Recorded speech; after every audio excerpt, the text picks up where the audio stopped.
CH-43, getting pampered. Ikaku felt as if he was floating in an endless dark world. What I am? Where I am? Such a question repeatedly filled his brain as thousands upon thousands of pieces of information seemed to worm in. He felt as if he had answers to absolutely everything. At the same time, he felt as if he had absolutely no answer. This loop repeated and repeated an infinite number of times. Until everything went dark. Gah. Opening his eyes, Ikaku tried to stand up, but was surprised to find his body completely powerless. Where I am? His eyes wandering around in the room, it didn't take long for him to realize that it was a hospital room. Baka Aniki. You are finally awake. Startled and most definitely deafened by the high-pitched shout, Ikaku's face turned toward the source of the voice. There, at the door of a room, stood a short dark-haired girl wearing the Shinigami uniform with a red beret over her hair. He could see that her expression was filled with surprise then happiness. How could he not recognize his own sister? Shino Mataram. But, there was a problem. His sister was just a new recruit in the 13th Division. So, what are you doing here? He thought and tried to speak but the words were stuck in his throat. Water. Finally, this was all he managed to stammer with difficulty. Wait. Nurse. Pretty boy. My brother is awake. Damn, she is loud. I wonder who she took it from. Ignoring the irony of his own words, Ikaku tried to remember what had happened. I was fighting someone. His jumbled memory was slowly piecing itself together. He remembered his exhilarating fight with Gojo Satoru. He slowly remembered everything that had happened until the moment he was about to win. Then, ugh!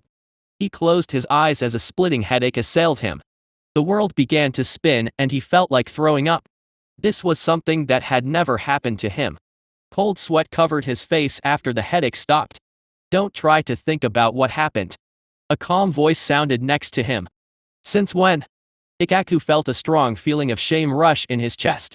Not only did he let someone come so close to him without him knowing, but he also let that person observe his unsightly display. Opening his eyes, he was faced with a mature woman looking at him with a kind smile. Captain Onakana. His mouth moved, trying to speak, but he was stopped by a finger of the gentle, but imposing woman. Shino, you can give a cup of water to your brother. Why yes. Shino was clearly scared stiff, but she still did as she was told and helped Ikaku drink. Now then, you can go out for a short while. You should take a stroll with the 5th seat of the 11th Division. Also, lower your voice. You are disturbing others. Ikaku laughed, or at least tried to after seeing his sister run away like a rabbit. Once she was away, Onakana placed her hand over his throat. After a short while, a green light surrounded it before he could feel his throat function correctly. The two of you really did a number on each other.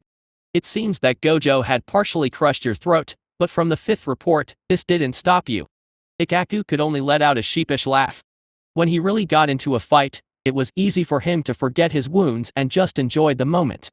Though, it seemed that he went a little too far this time. Damn, I must look like a mummy.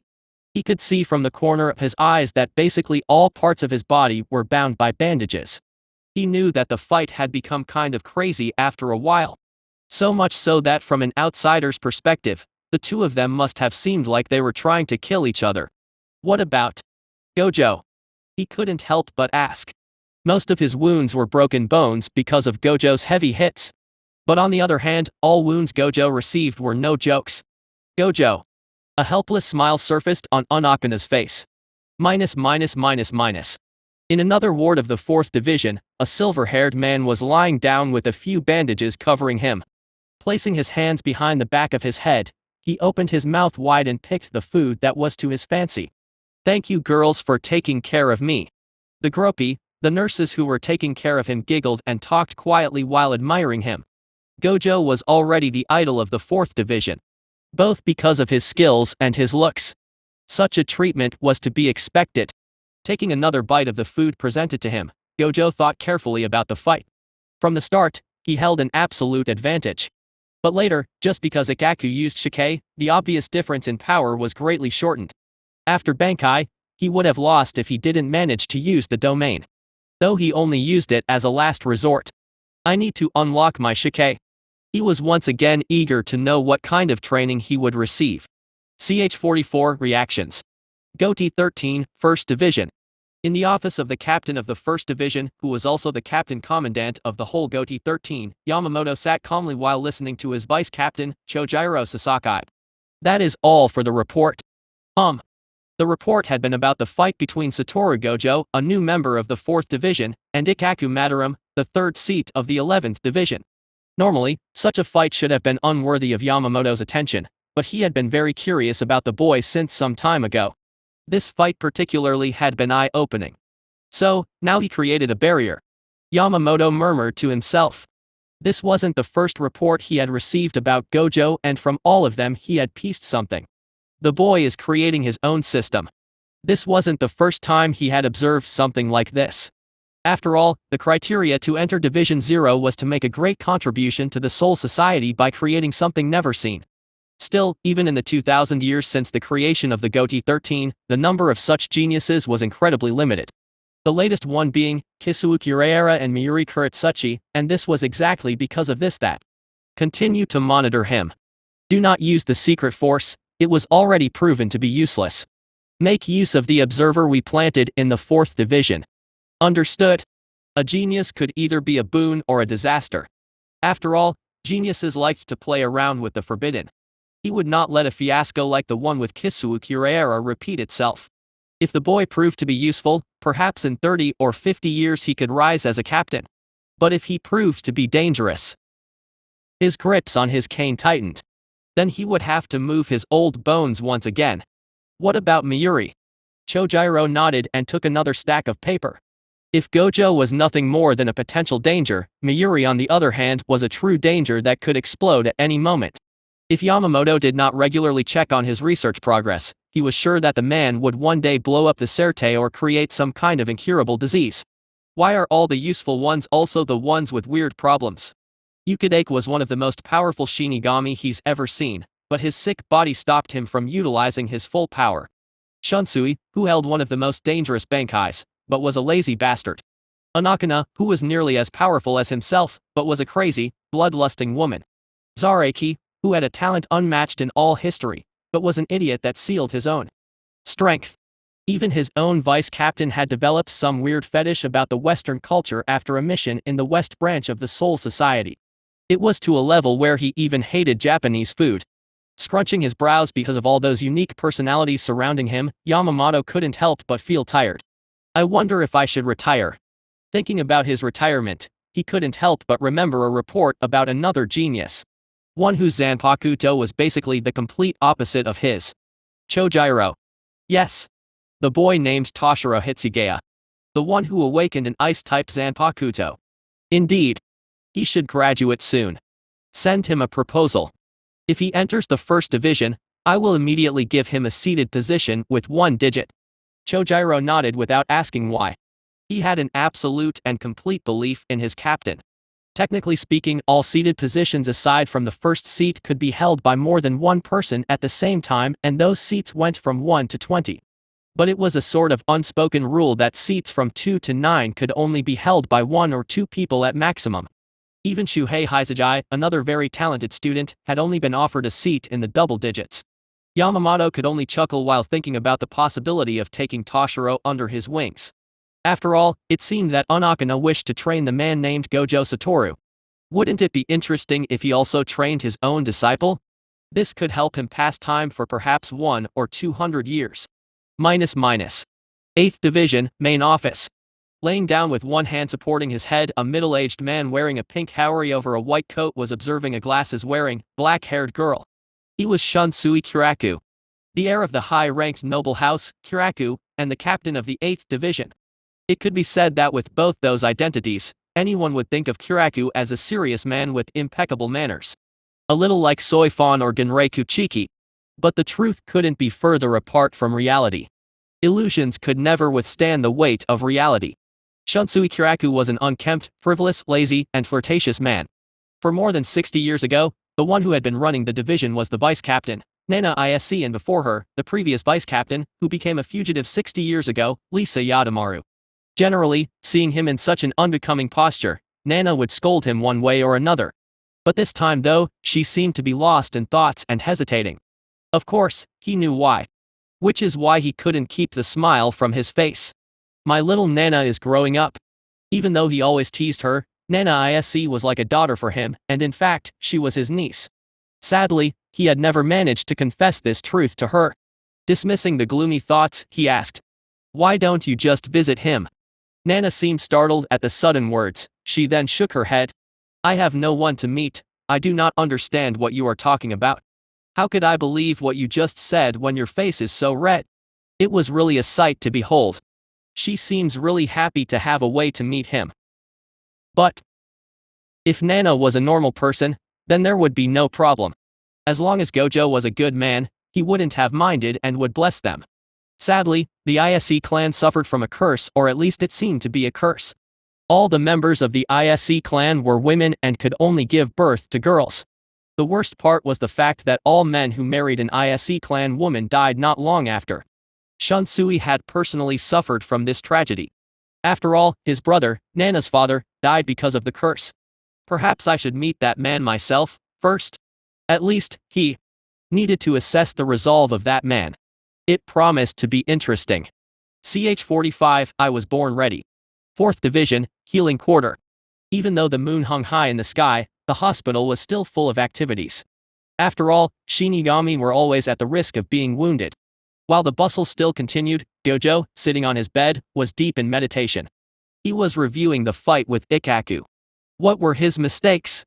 How could he correct those mistakes? Such thoughts filled his head as he replayed the scene of the fight again and again in his head. At the end of the day, one of his two greatest weaknesses was the lack of healing methods and clear defense methods. Using the Bakudo spell he used to block the shikai once again against the Bankai had clearly been a foolish move born from his habits of using Limitless. At the same time, he did not have the ability to heal himself anymore. But this wasn't all. One of his greatest mistakes was underestimating the power a Bankai could bring. The way Ikaku went from being too weak to an equal was a clear show of just how powerful the Bankai was. What's more, he had clearly felt that Ikaku had a poor mastery of his Bankai and should have basically never trained in it. Aside from this, his sword-wielding abilities were clearly too low. After all, he was more used to fighting bare-handed. Well, let's see the training that woman plans to bring. Being powerful did not mean you were necessarily a good teacher. As such, if he found that her teaching was useless, he would simply leave and join another division. I need to shift my priorities. Until now, he had been obsessed with recreating Limitless. He had even managed to push out his inner domain. Sadly, he was unable to completely control it. Still, the most important thing was to become stronger as soon as possible.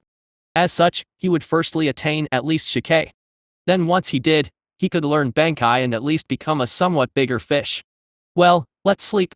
We will think about this tomorrow. Minus. The next day and the few after it flew so fast that Gojo did not even feel them. During those days in the hospital, he had received the visit of Nana and Ranjaku. Those visits had been rather enjoyable since Gojo would never reject the visit of a beautiful woman. What's more, Gojo was far from dense. He could clearly feel that Nana had begun to develop feelings for him since the time she taught him in the academy. Though, as it was now, she only had budding feelings for him. That's why he always played dumb in front of her. After all, he wasn't a scumbag. If Nana was just in search of a short and physical relationship, he would have been more than happy to accept it. After all, she was really nice and beautiful. Sadly, this wasn't the case. She was clearly reticent about the relationship, and if she chose him then it would without a doubt be a serious relationship, which wasn't something he could give her. Gojo could not see himself being serious about a woman. But he did not want to break a woman's heart either. So the best solution was to only have casual physical relationships. As for Ranjaku, the woman was really fun to be around with. He liked how she acted as if she had no shame when she was in fact someone full of insecurities about herself. The two of them had rapidly become friends, and she would come from time to complain to him about how her captain was ditching his work on her and she wished she had a competent third seat to ditch the work to. Women aside, members of the 11th Division would also come to visit him while bearing many gifts. He had also met a man named Yamamoto, a funny and narcissistic fellow. At the same time, he was a fierce and loyal man. During his fight with Ikaku, he had always kept a part of his attention on Yamamoto. After all, who knew what could happen? The result had been surprising. Yumikika clearly wanted to intervene, but each time he would hold himself back. Clearly out of respect for his friend. This made Gojo respect the man. From Yumikika, he had learned that Ikaku's wounds, despite being lighter, still took time to heal.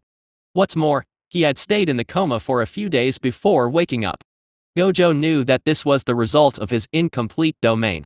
Thankfully, he did not destroy the mind of Ikaku. He had also met Ikaku's sister. A cute, if not loud girl. Also a member of the 13th Division. Apparently, Rukia had wanted to come to visit him but had been retained to do so by her new brother. She was also a member of the 13th Division, though it seemed that the situation wasn't all that beautiful. Gojo could clearly understand why. After all, even though Rukia was talented, it was far from enough for her to graduate in 1 year and get a seated position. But since she was a member of the Kuchiki family, there should be no Shinigami dumb enough to bully her. As such, either she was completely ignored in her division, or people were too busy licking her boot to really become friends with her. Either way, poor Rukia shouldn't be really happy.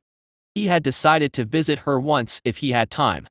After all, the 4th Division always had to deliver medicine to the captain of the 13th Division. All in all, it has been an interesting, if leisurely, week. Gojo could feel that he was slowly integrating deeper into the Soul Society. He felt less and less like a stranger nowadays. At the end of the week, even though he still had some bandages there and here, he was now able to move and was in fighting shape. At the end of the week, he finally left his bed and went to Onakana's office. -- 4th Division, Captain Office. Hello Captain, it isn't nice to not even have visited me once. My feelings have been hurt, you know. Entering the office with his hand in his pockets, Gojo saluted Onakana. The one who had been tasked to heal him was Izane. As such, it had been a week since he had last seen Onakana. Of course, he was lying about his wounded feelings. After all, he understood why she did not visit him. As of now, it has been 2 months since you joined my division. Do you remember our deal? Of course. Good. Those 2 months were also a way for me to observe you, and I must admit that I am very pleased about what I have seen. Gojo did not ask what would have happened if she had not been pleased. So now the choice is yours. Do you choose to stay in the 4th Division? Or do you wish to join another division? If you choose the former, I will teach you everything I know. If you choose the latter, I will write you a letter of recommendation so that you can join any division of your choice as a 3rd seat. Did Gojo need to ponder? Of course not. I wish to stay. I see. Then, I welcome you once again to my division. You will be installed as the 4th seat, but you will not become the leader of a relief team. After all, you will be training with me. I hope you are ready. I was born ready. Onakana gave an enchanting smile when she heard Gojo saying so, but all Gojo could see was the smile of a bloodthirsty maniac. CH-46, Yaru Onakana. Huff huff huff. Damn, this training is really hell. Laying down on the hard ground, a bloodied Gojo breathed roughly while complaining. From head to toe, there was no part of his body that wasn't covered in blood. But strangely, there was no part of his body that was wounded. Standing not far from him, Onakana smiled. Get up. It's only your 50th death. After all, you were born ready, right? Looking down on him, she tightened the grip of her sword and stabbed Gojo. Oh. Thankfully, Gojo already knew that she would do something like this and managed to avoid her hit. Standing up, Gojo gave another look at Onakana. He was sure that if the members of the 4th Division were to see the current Onakana as her unbound hair flew behind her, they would piss themselves in fright. So, ready for your 51st? Man, what kind of situation did I put myself in? -1 day ago. After Gojo gave his consent, Onakana stood up and brought him to a place under her office. From what she said, she used the 2 months to create this place. The underground was rather vast, there few lamps floating in the air and illuminating the zone. Gojo took off his blindfold as he wished to admire the place, and he was surprised. No matter how Gojo looked at it, this was a huge training ground, and he really wondered how she created it. The moment he entered the zone, he immediately felt as if all his senses were cut off. It was a special barrier placed by Onakana after a few weeks of preparation. It seemed that she had been sure that he would accept. Once they were in the center of the room, Onakana began to explain. You have 2 objectives. One is learning the self-healing techniques that I have created, and the second one is to reach the shikai level. Which one do you want to begin with? Shikai. The Project Limitless was a long-term one. Even his ancestors took decades to create it. Though Gojo was sure that he was even more of a genius than his ancestor, this still wasn't something that could be done in a hurry. If so, learning shikai was the best option. I see. Then minus. Shunpo. Faster than he could think, almost as a reflex, Gojo moved backward at full throttle. Despite this. Drip. How? He had been barely able to react. The 6 eyes allowed him to alter his perception of time so that 1 instant, in reality, could change into 1 minute for him. Despite this, the sword had moved so fast that he could only dodge by reflex more than anything. Even then, a large wound going from his left hip to his right shoulder was opened and bled profusely. He had no doubt. If I had been any slower, I would have died. Looking up, he could see Anakana sheathing her sword in its scabbard before moving her hand toward her braids. You know, long ago. The Soul Society wasn't as peaceful as it is now. Fighting and killing were commonplace. Ah! It was truly a blissful period. As she said that, a smile full of happiness bloomed on her face. During those times, the one who quelled the chaos was the captain commander as well as 12 others. We were the first captains, we were also all criminals. Ha. Don't you find it funny? A bunch of criminals hailed as heroes, protectors of the Soul Society. The height of irony. She laughed for a short while letting down her long and beautiful black hair. The moment she did so, the very aura around her seemed to change. If before, the one standing in front of him was a benevolent saint. Now, it was as if he was standing in front of a bloodthirsty Shura. He also caught the sight of a small scar in the middle of her chest. In those times, I called myself Yaru. Yaru. Indeed. Yay as in countless and Ru as in styles. Placing her hand once again on the hilt of her sword, the corners of her lips raised in a devilish smile. I am the best sword user in the whole Serte. I polished my arts again and again and learned all possible styles to deal with all situations and learned how to kill in hundreds of different ways, and that's what I will teach you. After all, how could you be worthy of your shikai if you don't even know how to wield your sword? I see. Black flash. Immediately red and black lightning surrounded Gojo, distorting the very atmosphere. Ready? Anakana asked with a childlike glee, then die. The world in Gojo's vision was cut into 2. Minus. Present time. You are really good. I thought that you would have died about 300 or so times by day 1. But to think it only happened 50 times. Haha. Your way of giving compliments is really weird. The most impressive thing, though, is your control over your energy. Anakana was truly surprised about what Gojo had shown her. Even though she did not use her shikai or bankai, the fact that Gojo was slowly adapting to her sword was not a simple feat. What more, she could feel that his energy reserves had barely diminished since the start of this training. She guessed that either of those had to do with those eyes of his. But your stamina is too low. She could also see that his concentration was degrading too fast. It seemed that those eyes sapped his mental strength faster than normal. Hey. Don't say it in such a way. I would like to let you know that I have matchless stamina. What do you mean? Oh. Anakana tilted her head in incomprehension for a short while before the light of understanding filled her eyes. She couldn't help but chuckle. Are you teasing an old woman like me? Even though she had never had a relationship with a man, she wasn't a shy maiden that would blush just because of some light teasing. Such a thing was too common in the army. Using the opportunity to catch his breath, Gojo smiled. What do you mean old? Mature women have the best charms. Few people would be in a teasing mood after facing death so many times in one day. What can I say? I am just built differently. Even though Anakana did not particularly care, there was no woman who would hate having her appearance praised. Even more so if the one doing so was a handsome fellow. Still, now wasn't the time for that. I think we did enough for today. Now that we fought for an entire day, I have managed to get a grasp of your current skill level. Stay here, Izane will bring you food and a change of clothes. We will continue tomorrow. Trust me, at the end of this training, you will be a new man. On those words, she turned around and began to walk away. If initially, this had just been a whim for her, now, she was fully committed. Anakana believed in one thing.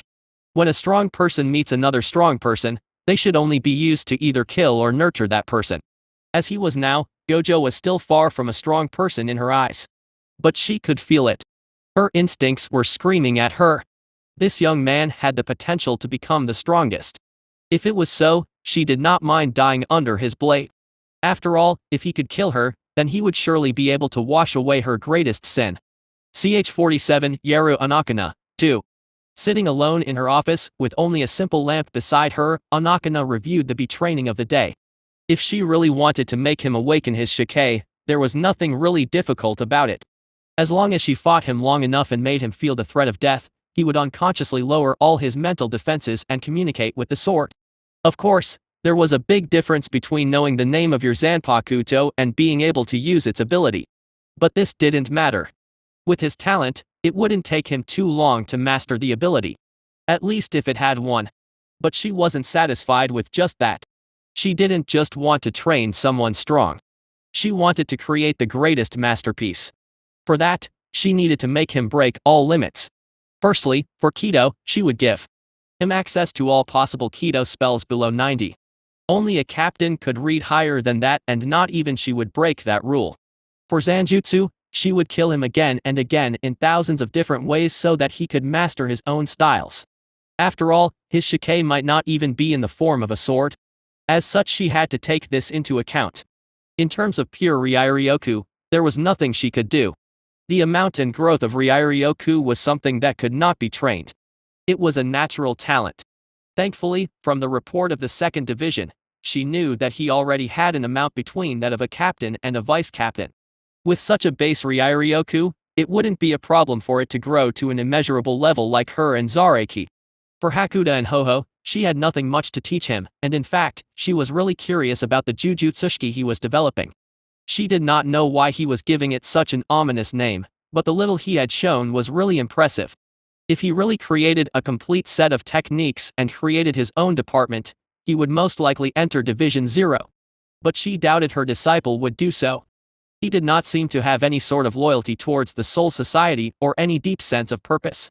It was another thing she had remarked. Gojo Satoru was like her and at the same time different from her. Where she searched for opponents that could challenge her and despaired at the reality that she stood at the pinnacle, Gojo on the other hand thirsted for victory only. He did not fight to become stronger or to enjoy the fight. He fought to prove that he stood at the pinnacle.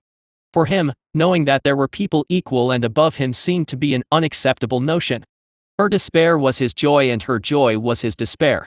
She really wondered what kind of life he must have had to develop such a mentality. At the very least, she was sure that he must have possessed spiritual power even when he was alive. A Fullbring or a high-spec human? It was debatable. Fullbrings were humans whose mothers survived a hollow attack while pregnant but were still slightly infected by the power of the hollow. High-spec humans meanwhile were humans who were born with high amounts of Ryairyoku or developed high amounts for whatever reason possible. Both of those were humans able to see and fight spiritual beings. But the way they obtained their power was different. She discarded the possibility of him being a Quincy. Nowadays, all the Quincy's alive in Japan were recorded and monitored. It was to assure that they wouldn't use their powers and break the balance of the Soul Society. Of course, even if he was a Quincy, it wouldn't matter in her opinion. Seems like I have taken quite the troublesome student. She laughed a little. She liked trouble. Trouble meant lack of boredom. Discarding her useless thoughts, she wondered if she could help him reach an even higher level in Hakuda and Hoho. Should I call in some of my favors with Soifon? It was worth pondering. The advantage of being the captain of the 4th Division was that everyone owed you a favor. She knew that Soifon had been using the spies in the 4th Division to obtain information about Gojo. Of course, she also knew about the spy Yamamoto had planted. She outed neither of them because she understood that it was a necessary procedure to assure the security of the Soul Society. Of course, the best would have been to have the tutelage of Yorichi herself, but unfortunately, she was now a fugitive. Life was funny sometimes. One of the greatest criminals was now the loved and respected captain of the 4th Division. Meanwhile, the princess of the Shin family was a fugitive forced to live in the human world to avoid being captured. Strength was truly the best protection. The greatest proof was the fugitives. Even though a capture order had been given, no one bothered to take it. After all, who could fight an entire team full of ex-captains and ex-vice-captains? Chuckling, she opened her scroll and began to write. Shinao Academy. Under the moonlight, a black-haired girl wearing the student uniform could be seen standing in front of a tree with her eyes closed. Even though she seemed stable at first glance, a deeper observation would show that her aura was shaky and that her body kept swaying imperceptibly. Finally, opening her eyes, her aura jumped and began to increase at an alarming rate. Once it finally stopped, she murmured for the first time. Snap, Tobium. Fire engulfed the courtyard. CH-48, my name is 1. Since the first day of training with Onakana, 2 more days have passed. At least this was what Izane told him. Gojo had to admit that his own sense of time had become a little blurry recently. Holding his sword, his breathing rough and his vision hazy, Gojo faced Onakana once again. He had long forgotten how many times he had seemingly been killed. He had fought against her again and again, being mortally wounded one second then healed the next. Gojo did not mind such abuse. When he was alive, he had learned a reverse cursed technique to heal himself for the simple reason that keeping Limitless active literally fried his brain. This was why he had to constantly heal himself. Thankfully, thanks to the Rikigan, his energy control was flawless. In conclusion, every day, every hour of his life had been lived in pain. So much that he had become numb to it. Physical pain was not the problem. What really bothered him more than anything was his powerlessness. He hated that feeling so much. Every time he failed to keep track of her sword. Every time he gained back consciousness after being brought near death. Every time he was healed. She was not even using her shikai nor bankai. He was being crushed by pure strength and skills. Again and again, his pride was wounded, insulted, battered, shattered until nothing was left of it. He had lived all his life as the strongest. He had always stood at the pinnacle. If he wasn't the strongest, then, what was he? What worth did he have? But was he really always the strongest? His memory took him to a distant past. A time where he was still a high school kid and fought alongside his best friend. Those times were fun. He wasn't the strongest alone. But with Suguru at his side, he had never felt weak. He had someone he could see as an equal, someone to share his worry with. Someone who could understand him. Everything changed when after a failed mission, he managed to awaken the full potential of his power. From then on, even though he had tried to slow down, no one could catch up to him. He continued to climb faster and faster on the ladder until he stood alone on the peak of the Jujutsu world. The more he thought about it, the more he felt like giving up. Why was he even trying to fight now? He had nothing to gain.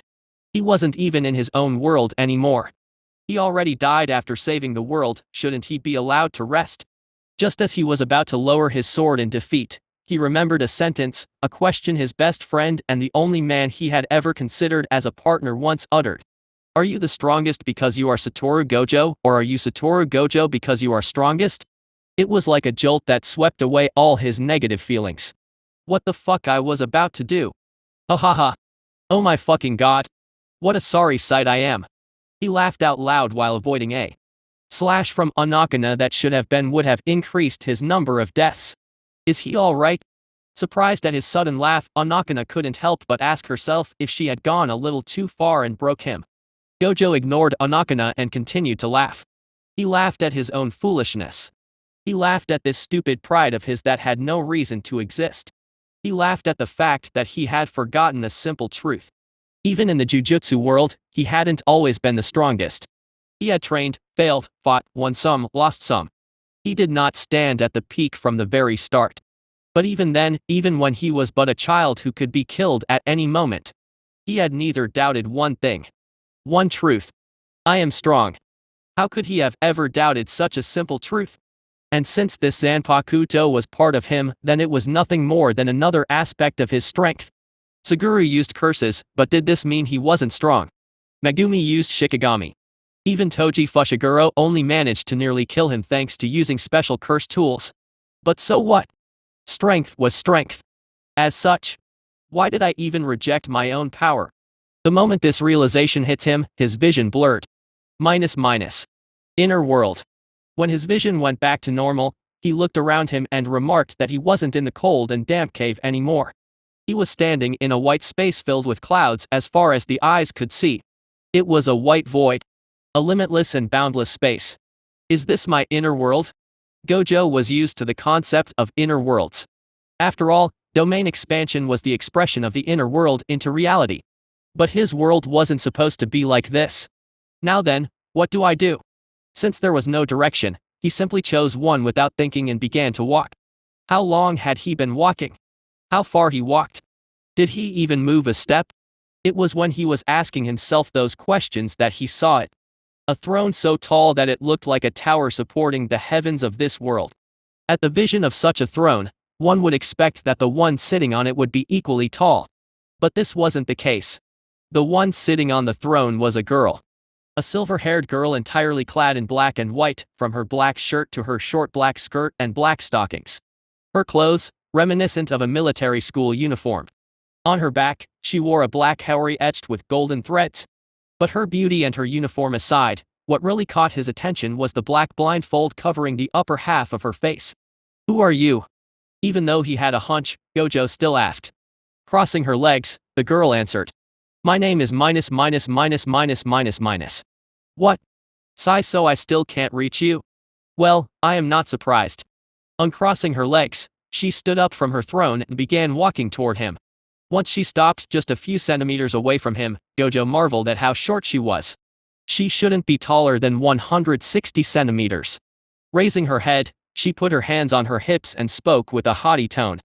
"Since you refuse to hear my name, let's just say that I am you. Born from your soul, I am in a way, your alter ego.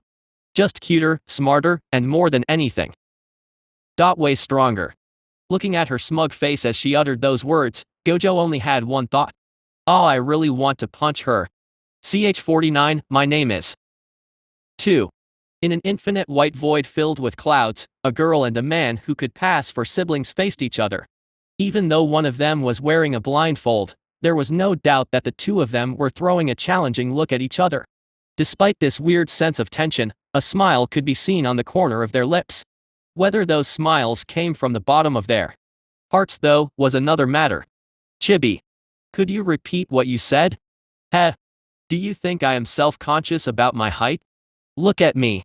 I am the perfect incarnation of cuteness and sexiness in one pack. Don't make me laugh, only Lilikans would be interested in you. Ha ha ha. Should I remind you that I was born from your soul? What does it say about you?" Despite hurling low blows at each other, the smile on their faces never vanished. It was to the point that any onlooker would have found it extremely creepy. "Huh. It seems like you need a spanking. Kya. I am so scared." Showing a mock expression of fear, she waved her hand and made a sword appear in her hand. "Come at me. Perhaps another beating will help you hear my name after all, you needed one to come here, right?" The sword in her hand was different from Gojo's Zanpakuto. It was a long curved sword with a black and white handle. The tension mounted for a short while before Gojo slowly lowered and relaxed his shoulders. Her last sentence did not have the previous fierceness, but rather a sort of hidden bitterness in it. "What? No going to fight anymore?" Gojo looked deeply at her, before looking away and once again assessing his surroundings. White. Endless white. Even though he had already been here for a short moment, he had felt like he was going crazy.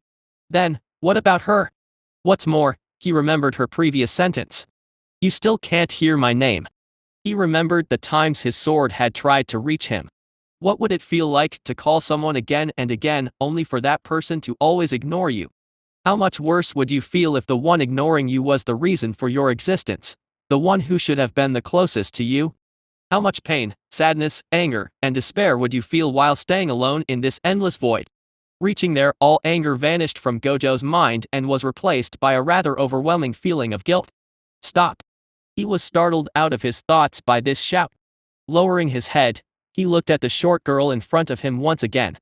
The sword in her hand was nowhere to be seen, and this time she was showing her back to him. "I do not need your pity. I did not fall so low. You can read my mind?" Gojo asked quietly. "Read? No, but you and I share the same feeling. We were one at first after all. Though I guess I am the only one who shares it currently." Shaking her head, she walked toward her throne and sat on it, again, facing him. Her expression betrayed none of her thoughts as she leaned in and rested her head on the palm of her right hand. "Now then, SATORU Gojo. Since we are not going to fight, could you kindly walk out? I am tired of shouting again and again for someone who refuses to hear me." Gojo did not answer, Even though he could not share her feelings, he instinctively understood something. If he walked out of there, he would never be able to awaken his shikai. Man, I feel like a bastard father who abused his daughter. Scratching his head, he walked toward the throne and crouched down to face the girl at an equal level. Placing his hand on her head, he smiled calmly. Honestly speaking, even now I guess I have some reservations about using a Zanpakuto. He did not apologize. He already caught a glimpse of her personality. This girl also had her own pride. She indeed did not need his pity. For only the weak needed pity. You know, this world is full of strong people. So strong that it might bring despair. This is pretty exciting, right? Fighting, growing, climbing, slowly but surely until one day, I stand at the top of the pyramid and proudly claim to be once again the strongest. I am stronger than average. But, so what? Why should I compare myself to average people? The sole and only place worthy of me is the apex. His eyes shined with a fierce glint. His pride and arrogance obvious in this world. It did not matter what he had to face, nor how long it would take. But as I am now, this is just wishful thinking. So what? The silver-haired girl finally asked, a quiver hidden in her voice. As if she could feel hope but was too afraid of once again facing disappointment. Standing at the top is pretty lonely, you know. Wouldn't it be more interesting to share the view with someone? Then who could be better than my other half? A smile lit up her face. What if in the end, you fail? Failure. Who the hell do you think I am? I am SATORU Gojo. The strongest sorcerer, and soon I will be the strongest Shinigami. Failure does not exist in my dictionary. Gojo kept a smile full of confidence as he uttered those words. Ha ha ha. The silver-haired girl laughed, a laugh full of joy and happiness. But Gojo did not interrupt her. Once she finally stopped, she pushed his hand away from her head and stood up. Lowering her blindfold, she showed him her jewel-like beautiful scarlet eyes. Then, this queen will give you one last chance. Of course. Placing her hand on her chest and puffing proudly, she continued, I am without a doubt the strongest sword, so it's fitting for my wielder to become the strongest Shinigami. There's indeed nothing more fitting. Then, remember well. My name is Minus. Back in the training grounds, from the moment Gojo closed his eyes, only a few short moments had passed. But the difference was startling. His aura, which was already above most vice captains, continued to climb slowly but surely, filling every corner of the room. His spiritual pressure became so heavy that even Anakana began to feel some slight discomfort. But the more she felt it, the scarier the smile on her face became. So much so that she seemed short of laughing in madness. Even though she had yet to activate her shikai or bankai, this discomfort clearly meant that Gojo had broken past the threshold and could now be compared to a captain, albeit only an inexperienced one, and this was even before releasing his shikai. When he finally opened his eyes, Anakana felt a jolt go through her body. I am sorry to have made you wait. Anakana's body heat surged while her heart thumped wildly in her chest. Gulping, desperately keeping herself from cutting him down, she asked. She was like someone lost in a desert, who had finally found an oasis, but had to stop herself from drinking all the water in one gulp. Or like a drug addict looking at her last shot. Did you awaken it? Instead of answering, Gojo put his hand on the hilt of his sword. Shall we continue? This was all Anakana needed to lose all restraint. Rushing at a speed far superior to everything she had shown until now, she swung her sword. But just as it was about to connect, she suddenly stopped and stepped back at full speed. She did not know why, but her instincts were screaming at her that whatever was about to happen could pose a danger to her. Gojo, not even looking at her, thought back to the name of the silver-haired girl before reciting one sentence. A sentence so nostalgic it made him smile. Of course, with one little difference. Throughout heaven and earth, we alone are the honored ones, Tangoku no Kogo. Ch 50. Tangoku no Kogo. Throughout heaven and earth, we alone are the honored ones, Tangoku no Kogo. Befitting the activation of a shikai, Gojo's spiritual pressure increased even more, to the delight of the Anakana. In his hand, the normal-looking katana changed into a long curved sword with a white and black handle. But what really caught Anakana's attention wasn't the sword, but rather the two beautiful translucent white wings and the golden crown around his forehead. This was without a doubt an appearance befitting that of a king. He seemed to emanate a holy and regal aura at the same time. Tangoku no Kogo. What an arrogant name. I guess it is fitting. Chuckling, Anakana shook her head. She was somewhat surprised. Normally, the transition to shikai should not bring any change in the physical appearance of the wielder. Such changes should only appear during Bankai. This meant that either this sword really liked to show off, or it was so powerful that even in shikai it could show such changes. Remembering the personality of Gojo, the chances of it being a mix of those two options were rather high. This is really a beautiful sword. Gojo, who had been silent since earlier, smiled. Hee hee. Isn't it? I guess she was right to call herself the best. Immediately, all the holy aura around him seemed to collapse. Anakana didn't know if she should be happy or not about this, and as such, could only laugh dumbfoundedly. But, what are the powers of your shikai? Don't tell me it's just to help you shine in the dark. She raised her eyebrows as she asked curiously. Heh.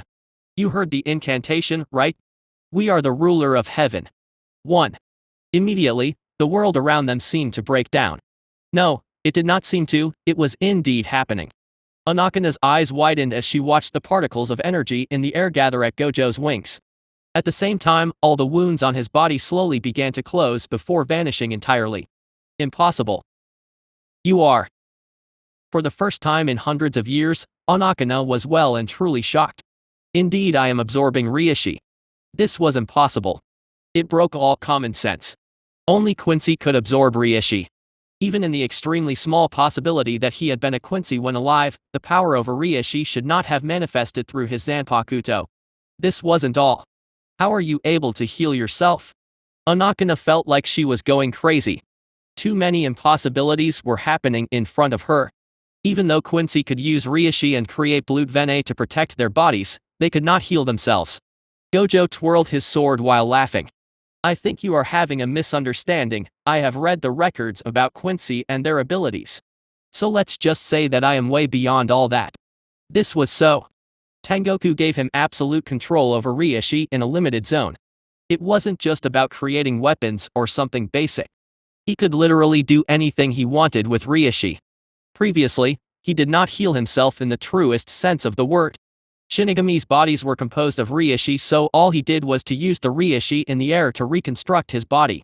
In short, as long as he was in a zone filled with Reishi, he was, in theory, immortal, and the Soul Society was entirely composed of Reishi. Haha. So, I went from being untouchable to unkillable. Not bad. Calming down, he asked Anakana. Shall we continue? Even though he had a basic understanding of what his shikai could do, it wasn't as if he had the full picture. Some training was necessary. Firstly, it seems like I am aware of everything in a certain zone. Gojo closed his eyes as he felt the surroundings. He could catch everything. The slightest movement of the wind, the ruffle of the clothes of Anakana, the composition of the air, the soil and everything. It was so much information in one go. Thankfully, the six eyes allowed him to change 1 instant into over 1 minute. In this slowed down world, he could feel Anakana approaching him. Firstly, let's begin with the basics. Opening his eyes, he deduced the trajectory of the sword then. Shield. A white translucent shield formed in the air and blocked her attack. Then, chain. Cling cling cling. Out of nowhere, a chain seemingly of the same texture as the shield appeared around Anakana and tried to tie her up. But, swoosh. With a twirl, Anakana avoided all the chains and rushed to his side, her stance low. Then she swung her sword. Neither the shield nor the chains managed to withstand the blow and collapsed. This allowed Gojo to learn a weakness of his. Clearly, the constructs he created were rather frail or lacked enough Reishi to maintain their shapes. Meanwhile, Anakana's attack didn't end. Using the force of her previous attack, she continued with a second twirl and threw a few flying knives at Gojo. Normally, such an attack would have completely pierced through him, but clang. The short knives bounced off of his skin, while blue veins showed briefly on Gojo's skin before vanishing. Bleached venae blood vein. Anakana recognized this technique. Shinigami used Ryutsu to clad their body and protect themselves. Meanwhile, Quincy used bleached, a technique that allowed them to blend Reishi in their blood vessels. It could be used either offensively, bleached artery, or defensively, bleached venae. This was a technique only the elite few could use. Sadly, Gojo did not leave her the time to analyze more. Her surroundings were suddenly illuminated as tens of white circles appeared all around her. Fall. A rain of energy arrows rushed towards Anakana. Boom. Minus minus minus. Huff huff huff. Gojo breathed roughly while looking at the silhouette hidden in the dust. Even though the previous series of actions seemed easy, Gojo felt as if someone was driving a knife in his brain. In terms of computation demand, his Reishi control wasn't lower than limitless. Since he had to control so many things at the same time and compounded with his previous fatigue, it was a wonder he could still stand. It seemed that this was another weakness that he had to work on. Whoosh! Drip drip. Once the dust was swept off, Gojo could finally see Anakana. Her clothes were a little frayed and blood dripped from a few wounds on her body before slowly closing with a green light. Despite having been wounded, the sole expression on Anakana was that of utmost excitement. I know that I am handsome, but you shouldn't look at me like that. I will call the police. Haha, sorry, but I am the police. Damn, I should have known this world was corrupted. Even though they were exchanging some light banter, the two of them were walking in circles while evaluating the distance. 10 meters. This was the effective range of absorption and manipulation. Even though it was smaller than he had imagined, Gojo knew that he had just unlocked his shikai and still had a long way to go. On the other hand, Anakana had a hard time forcing herself to hold back. She wanted to know so much. Just how much could he do? Just how many times could he heal himself? What kind of wounds could he heal from? Would he still be alive if she partially melted him? Completely melted him? Would he survive even if he was reduced to nothing? Ha! Ha! Ha! Her breath became rough while her cheek became flushed. The clash between her instincts and her reason created a lapse in her attention, an opening that Gojo did not miss. Using Shunpo, he managed to come close enough to pierce her with his sword. Even though Anakana was briefly distracted, there was no way she would have been touched by such an attack. At least this should have been so. I cannot move. Just as she was about to avoid Gojo's attack, she suddenly felt as if her body had been seized by a large hand. Even though it only lasted a short instant and she regained control of her body, it was already too late to dodge. Blood bloomed like a flower as Gojo's sword impaled her stomach. The two of them stood so close to each other, they could almost feel each other's breath. He tried to control my body. This was definitely something no Quincy could do. Not even Whack. Even though Quincy could use Reishi, there were many clear limits to this power. The fact that Gojo could do something like that was astonishing. But you are bleeding. It seemed that this power wasn't something that could be used lightly. After all, despite having healed himself not long ago, he was currently bleeding from both his eyes, ears, and nose. It was clear that what he tried to do was beyond his ability. Haha. Seems like I bit more than I could chew. Gojo had indeed tried to control Anakana's body. But it seemed that this move had been the last straw. Man, not even a frown despite having my sword in your guts. You're really a woman of steel. I have suffered much worse wounds in my life. Heh. I guess. I will listen to this story another time. Now though, I think I will sleep for a little while. Speaking with more difficulty at each word, the light in Gojo's eyes faded as he lost consciousness. At the same time, his angel-like wings and the crown also vanished while the sword in her guts went back to its previous appearance. Taking Gojo in her arms to stop him from collapsing, all the madness and craziness vanished from her face as she looked at him with pride in her eyes. You really did well. Now sleep and rest. Taking the sword out of her, she healed herself, then proceeded to do the same with him. After which, she sat down, placed his head on her lap, and began to gently wipe the blood from his face with water she conjured. It isn't much, but it's a small reward for your hard work. Caressing the face of the man who looked so innocent while asleep, she thought back to her fight with him. She did not know if she had helped the creation of a calamity for the Soul Society, but she honestly did not care. Whatever should happen would happen. Now then, how should I train him? Phew fufu. She did not know what the future held, but what was sure was that it wouldn't be boring. Epilogue 3, Changes. Shinao Academy. Toshiro Hitsugaya, Momo Hinamori. You are about to take the early graduation test. Which division do you wish to test for? The first division. The fourth no, the Kido Corps. Standing in an office and facing 4 Shinigami, both Momo and Toshiro answered. Toshiro, who stood next to Momo, was not surprised by her final choice. It has already been about 8 months since Gojo graduated. Toshiro could have graduated 2 or 3 months ago, but he had decided to wait for Momo since she had awakened her Zanpakuto. If he had to be honest, he wished for nothing more than to join the 4th division, but he had absolutely no interest in healing. What's more, before graduating, Gojo had clearly told them to not follow him to the 4th division. He was going there for a specific reason and they would not learn anything if they joined him. Toshiro had been really hesitant about which division to join until he received an invitation from the 1st division. He was even promised a seated position if he graduated with high enough marks. Since he had no particular ties with the other divisions, the choice was pretty evident. Then, if your choices are definitive, it's time to begin. Momo nodded and murmured before walking away. Good luck, Shiro-chan. Since the day Momo met Gojo, her training and way of thinking had completely changed. Knowing that Toshiro had awakened his shikai, she was even more determined to graduate early. Thanks to this, she managed to make contact with her Zanpakuto and awakened shikai. Despite this, Momo knew that most of her basic skills were unable to allow her to graduate aside from Kido, of course. Gojo had told her that she was a genius in the way of Kido and she believed him. What's more, Nana had taken interest in her and sometimes helped her by teaching some Kido or some tricks in handling Kido.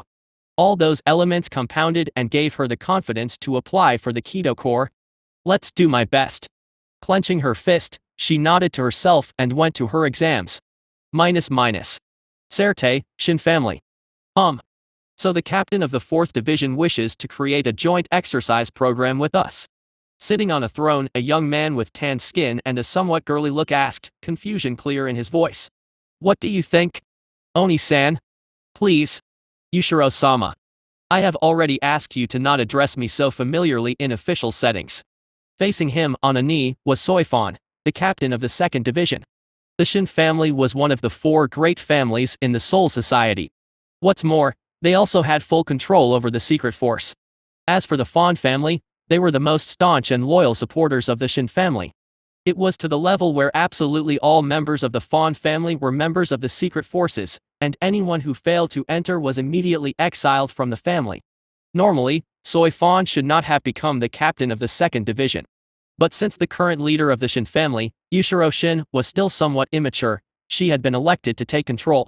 Yushiro and Soifon were also the supreme commanders of the secret forces, which was why she couldn't just take such important decisions without his opinion.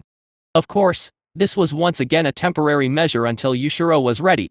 Some people might wonder if she was resentful. In reality, she was. Not because she would lose her power, but simply because she had no wish to become the commander in the first place. She had been happy when all she had to do was follow orders while watching Yoruichi's back. In fact, those times had been the happiest of her life. That's why Yoruichi's betrayal hurt her all the more. Thinking about my sister again. I am terribly sorry. Sigh, do not be. I know very well how loyal you are to her. In fact, I also miss her terribly. But it doesn't matter. Sooner or later, I know she will come back. My sister is not a traitor. This last sentence was said with a very bright smile. Like Soifon, Yushiro had an almost fanatical respect for Yoruichi. She was his idol and she was the perfect leader in his eyes. Soifon did not know, and in fact, no one knew. He wasn't weak by any means. In fact, he was sure that he could match most captains blow for blow. But he did not wish to take his sister's place. That was all. Coming back to the previous matter. Yushiro-sama, I believe that we have no reason to refuse. Even though we managed to form our own healers, the truth of the matter is that they lack the skills of the 4th division members. Competent healers would without a doubt lower the death rate. Then, if you think it's good, it's good. Yushiro-sama. Hehe.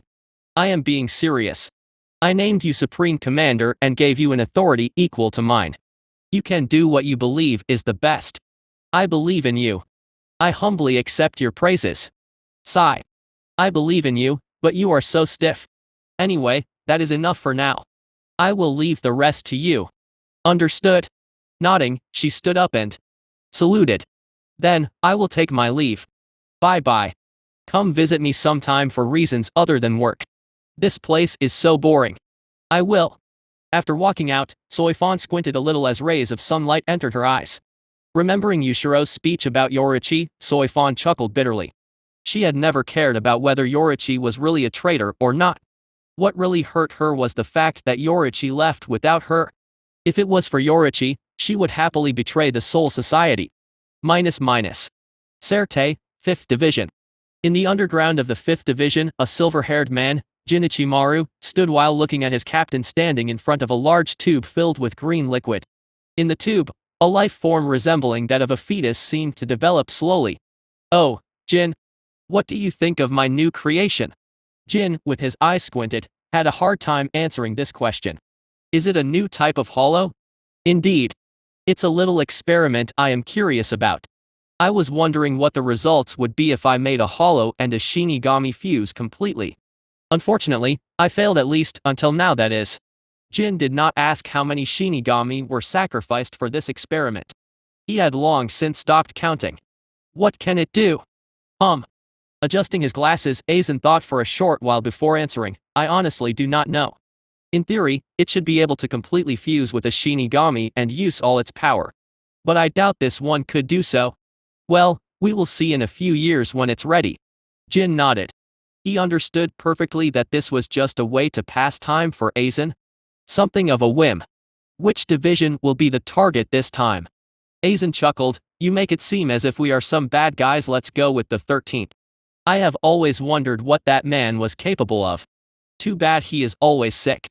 "Understood." Turning around, Aizen took a notepad and began to write it with a special code he had created himself. If transcribed, what was written was: Project Metastasia. CH51, 5-year/troublemaker. West Rukunga. Dance. Sode no Shirayuki. Standing in a clearing with green vegetation all around, a black-haired girl murmured as she held her sword. The moment her incantation was finished, the ordinary katana in her hand changed into an extremely beautiful white sword. From the blade to the hilt, followed by a long white ribbon attached to the hilt. A rush of cold hair followed the transformation of her sword. "Oh, every time I see your sword, I am always happy. It isn't known as the most beautiful sword in the Soul Society for nothing." Rukia blushed slightly at the compliment from the tall black-haired man clad in a Shinigami outfit facing her. "Enough about this. I really don't know who gave that nickname. Ha ha ha. Little Rukia is being shy. Well, I guess it's my turn." Unsheathing his sword, he began to twirl it gently and murmured. "Rage through the seas and heavens. Nejabana." Light covered the sword as it began to elongate and change form. When the transformation was finished, what was in his hand was a trident with a pointed end. At the same time, water appeared out of thin air and began to surround him. "I must say, your sword is really the nemesis of mine. Despite this, you still can't beat me. Work harder, Rukia." Rukia took no offense to those words. After all, they were true. The man in front of her, Keion Shiba, the vice captain of the 13th Division, was both her best friend and her mentor. It was thanks to him that she stopped being ostracized in the division because of her status. At the same time, he was a genius who had graduated in just 2 years from the academy. Meanwhile, the only reason she graduated early was thanks to her brother. Sigh. "You are once again showing this expression." Keion scratched his hair in frustration before swinging his trident like a baseball bat. Following that move, water surged like a mighty wave and rushed toward Rukia. Snapping out of her daze, she took a step back and in a flash, pierced the ground 4 times in front of her. Then, Tsuji no Mai, Hakurin. 1. From the tip of her sword, an avalanche of snow was expelled and rushed towards the attack of Keion. This was the start of another training session. Minus. 2 hours later, Rukia laid panting on the ground, her face matted with sweat. Meanwhile, Keion was quite nonchalant as he changed his trident back into a simple sword. "Is it finished now? Come take a bite." A gentle voice sounded as a black-haired woman with a warm smile made her entrance. "Oh, Miyako darling. What did you bring us today?" Showing a goofy smile, Keion used Shunpo and came close to her before hugging her. Yelping, Miyako accepted the hug without fighting back before separating. "I have made some simple but nutritious food." Opening the basket she held, she showed the food in it. It was nothing particularly strange. Rice, fish, meat and some dessert. The only problem was that all of them looked like weird rabbits. Keion chuckled while Rukia blushed. "I see that you have taken Rukia's peculiar tastes into account." "Heh. Rabbits are cute. Ha ha ha." The three began to laugh and joke while eating. Watching both Miyako and Keion like this, Rukia felt her heart warm up. If Keion was her mentor, then Miyako Shiba, Keion's wife and the 3rd seat of the 13th Division, was her idol. She wished that one day she could have the same composure and aura. It had been 5 years since she graduated and joined the 13th Division. Even though things hadn't been easy, she was undoubtedly very happy. Thinking about it, Kira and Renji should be about to graduate. Time flew so fast. She knew that out of their little groups, both Momo and Toshiro had already graduated. The same went for Gojo. Since the day she graduated, she had kept little contact with Renji. Their relationship had a weird feeling of awkwardness she did not like. Meanwhile, she was closer to Momo and Nana, though she met them only a few times every month. After all, the two of them were very busy. Speaking of which, it seems like your friend once again had a fight with the 12th Division. Hearing this, Rukia winced. SATORU Gojo, a name that has become synonymous with trouble since some time ago. Everything began about 5 years ago when he fought against the vice captain of the 11th Division and won. Even though no one saw the fight, from the destruction in the surroundings, people guessed how dangerous it must have been. 1 year later, during a mission on Earth, he used his shikai while facing 3 Jillians and purified them without being wounded. This was the start of his fame. Or his infamy. The 12th Division became intrigued about his shikai that had Quincy-like power and claimed that Gojo should let himself be studied, which of course he refused. As if it wasn't enough, the captain of the 11th Division, Zareki Kentaki, fought against him. While the result was unknown, since they fought in the Serte, they ruined basically a fourth of the 11th Division's territory. The captain of the 8th Division was also interested in him and was claiming that he was observing Gojo to see if he was worthy of his vice-captain Nana. Both the captain of the 9th Division, Kaname Tozen, and the captain of the 7th Division, Sajin Komamura, judged that he wasn't worthy of being a soldier and should be expelled from the Goti 13. Even their own captain, Joshiro Yukadake, took a liking to SATORU Gojo and spoke about weird things like creating the Silver Gang with him, Gojo, the 4th seat of the 1st Division, Toshiro Hitsugaya, and the vice-captain of the 5th, Jin Ichimaru. As if it wasn't enough, there were many rumors about his relationship with different women in the Goti 13, some of which concerned the captain of the 4th Division, Ritsu Anakana, the captain of the 2nd Division, Soifon, and the vice-captain of the 10th Division, Ranjaku Matsumoto. Though none of those rumors were confirmed. Finally, every time he met her brother, Bakuya Kuchiki, the vice-captain of the 6th Division, the two of them seemed ready to draw their sword at each other. From what she knew, because of this rivalry with her brother, some women with unhealthy thoughts began to imagine different scenarios of unspeakable love between them. It was to the level where there were some mangas drawn about it, and it was incredibly popular with women. She herself had some samples of it in her bedroom, though it was just for research purposes. Counting with his fingers, Kain murmured in awe, the 2nd, 4th, 6th, 7th, 8th, 9th, 10th, 11th, 12th, and 13th.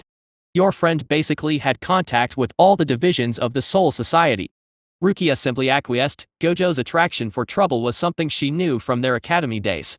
Why did he have a dispute with the 12th Division this time? Miyako answered, it seems like he said he might cooperate if Captain Mayuri gave Vice-Captain Nemu to him. They nearly came to blows but were stopped. The three of them could only look at each other in a dumbfounded way. At the same time, Rukia felt an immense amount of respect for him. After all, not everyone could act in such a troublesome way. You needed to have the power to back your actions. I have heard that he was about to announce his candidature for the position of captain of the 3rd Division. I thought that this position was supposed to belong to Vice-Captain Ichimaru. Normally, both the current captains of the 6th and 3rd Divisions are about to retire.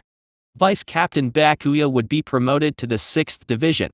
As for Vice-Captain Ichimaru, Captain Aizen had nominated him for the post. Kain chuckled, so I guess we must add the 5th and the 3rd Division to the long list of people he messed with. Doesn't it mean he messed with all divisions of the Goti 13? CH52, playing the fool. SATORU. SATORU. Wake up. Opening his eyes, still blurry with sleep, Gojo observed his surroundings before remembering where he was. Turning around, he jumped from the tree he had been using as a makeshift bed and smiled at the silver-haired woman standing in front of him. Hello, Aizen. What brings you here on such a beautiful morning? It's afternoon. Gojo did not miss a beat as he continued, what brings you here on such a beautiful afternoon? Sighing, Aizen knew that she could never shake Gojo and simply decided to speak about important matters. Captain Anakana is calling you. She wishes for you to bring the pills prescribed to Captain Yukadake to the 13th Division. Gojo frowned. He did not like dealing with the captain of the 13th Division. Even though the man appeared like a kind and gentle elder, Gojo could feel a cold and devious side to the man. But this wasn't the problem, after all, it wasn't as he himself was a saint. What bothered him was the overwhelming amount of power hidden in the lungs of that man. It was like another existence dwelled inside of those lungs. An existence so large Gojo had difficulty describing it. From what Gojo had observed with his eyes, Joshiro Yukidake should have died long ago. His disease should have reaped his life a few years after it manifested. But here he was, still alive. Sick but alive. This meant that whatever hid in his lungs was keeping him alive. Sigh. Oh well, I might as well pay a visit to Rukia. I need her to call her brother for me. Stretching, he murmured and gestured for Izane to lead the way. What do you want to speak of with Captain Kuchiki? Don't tell me it's another fight. Ha ha ha. Do you think I am such a guy? Yes, you are. My Izane knows me so well. I am touched. Be more serious please. Alright. I am seriously not going to fight with him. I am going to talk about business. Business? You know that there is a book in circulation whose story is about some BL between him and me. Izane blushed and began to stammer, what do you mean? Ahem, how could someone buy such a shameless book? Gojo looked at her with a faint smile for a few seconds without a word. In the end, Izane could only relent. I bought one, okay. But just one. Okay, it was 3. Arc. I admit I bought the whole story. Satisfied. Izane was so red that steam seemed to float above her head. Gojo caressed her head as he said gently, there, it wasn't hard, was it? Even though Gojo only had a few centimeters above her, the scene did not seem awkward. Ugh. Ha ha ha. Little Izane is so cute. Izane blushed and swatted his hand away, you are the only one who would call me little. Gojo knew that Izane had some weird complex with her height. He did not really understand why and he did not care either. Your height is of no importance to me. Gojo knew that if he wished to, he could rap Izane like a fiddle. She had so many insecurities that anyone kind and patient enough could have tricked her. Sadly, even though he was quite interested in her, he was not interested in forming a permanent relationship. If he ever broke Izane's heart, he was sure that one terrifying woman would chase him with a bloodsword. Discarding those thoughts, he went back to the matter. Anyway, this whole BL business allowed me to understand something. What is it? The Shinigamis are really bored. Izane opened her mouth for a few moments before shutting it. Gojo was right. Even though the perception of time for Shinigami was different from humans, living hundreds or thousands of years while doing the same thing was extremely boring. Of course, there was some entertainment there and here, but at the end of the day, it was just ephemeral and transient. So you want to develop the entertainment industry? Of course. The role of the Kuchiki family is protecting and compiling the history of the Soul Society. They should have some juicy stories to share. What's more, having the backing of a great noble family would be really helpful. Saying so, Gojo waved his hand in the air. Imagine. Hundreds of stories written every week. There would be all kinds. Romance, war, drama, psychology. This would be the start of a new age, and it would rapport a shit ton of money. So money is really your sole goal? Ha ha ha. What do you mean? I am an outstanding, upright, and model citizen. Of course I am doing it for the money. In reality, Gojo wasn't really doing this for money. Well, he was indeed doing it for the money, but it wasn't his main goal. The full history of the Soul Society. How could Gojo resist Dea borrowing some books from their archives? Knowledge was power. Forbidden knowledge even more so. This wasn't all. The reason that he wished to claim the seat of captain wasn't just to show off. His goal was the Darishakero. The greatest library in the whole Soul Society, a place only accessible to the members of the Central 46 and a few authorized captains. The plan with the Kuchiki family was a long shot, but the chances of him being allowed to enter the Darishakero were extremely high. During those 5 years, he had shown a brash and hot-headed personality but had enough respect for his superior and was not that strong. No matter how he saw it, this was the ideal type of personality any leader liked in his subordinates. Strong but not too much. Talented but not too much. Smart but not too much. Of course, the fact that he was just 5 years old by Soul Society standards should have been a problem, but Gojo had managed to create rumors by using some of the women he had night relationships with and who were obviously honey traps laid for him. Like how in reality he was a few hundreds of years old. Like how in fact, he had failed the test entry of the academy many times before succeeding. Like how he was weak to women and was ready to give away all his secrets.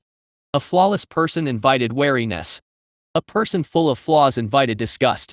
Only someone talented, but with enough flaws to be usable was liked by higher-ups. It has been honestly pretty easy. 5 years of scheming where he showed his light and showed his darkness also that he could lower their vigilance. Even for his shikai, the only ones in this world who knew its true power were Zareki Kenpeki and Onakana. Still, they should send me more honey traps. I must admit, the quality of women in the Soul Society is extremely high. Ch53, Honey Trap. Life in the Soul Society was hard to define. Even though Gojo had only lived here for 5 years, he could already feel his perception of time slowly changing. Perhaps it was because he was already used to living with a perception of time different from other people, so the transition wasn't hard for him.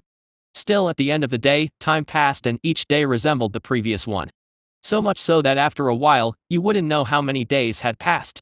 All that philosophical bullcrap allowed one to reach one simple conclusion. Life in the Soul Society was fucking boring. So, what would happen if more entertainment was developed? Gojo did not know, and honestly, he didn't care either. But since it was necessary, he would give it his all. What's more, imagining the first Shinigami idol groups was quite interesting. After all, no matter which era, there was never a lack of simps that would spend thousands upon thousands for a group of girls that did not even know of their existences. For now though, he had to visit the 13th division. 13th division.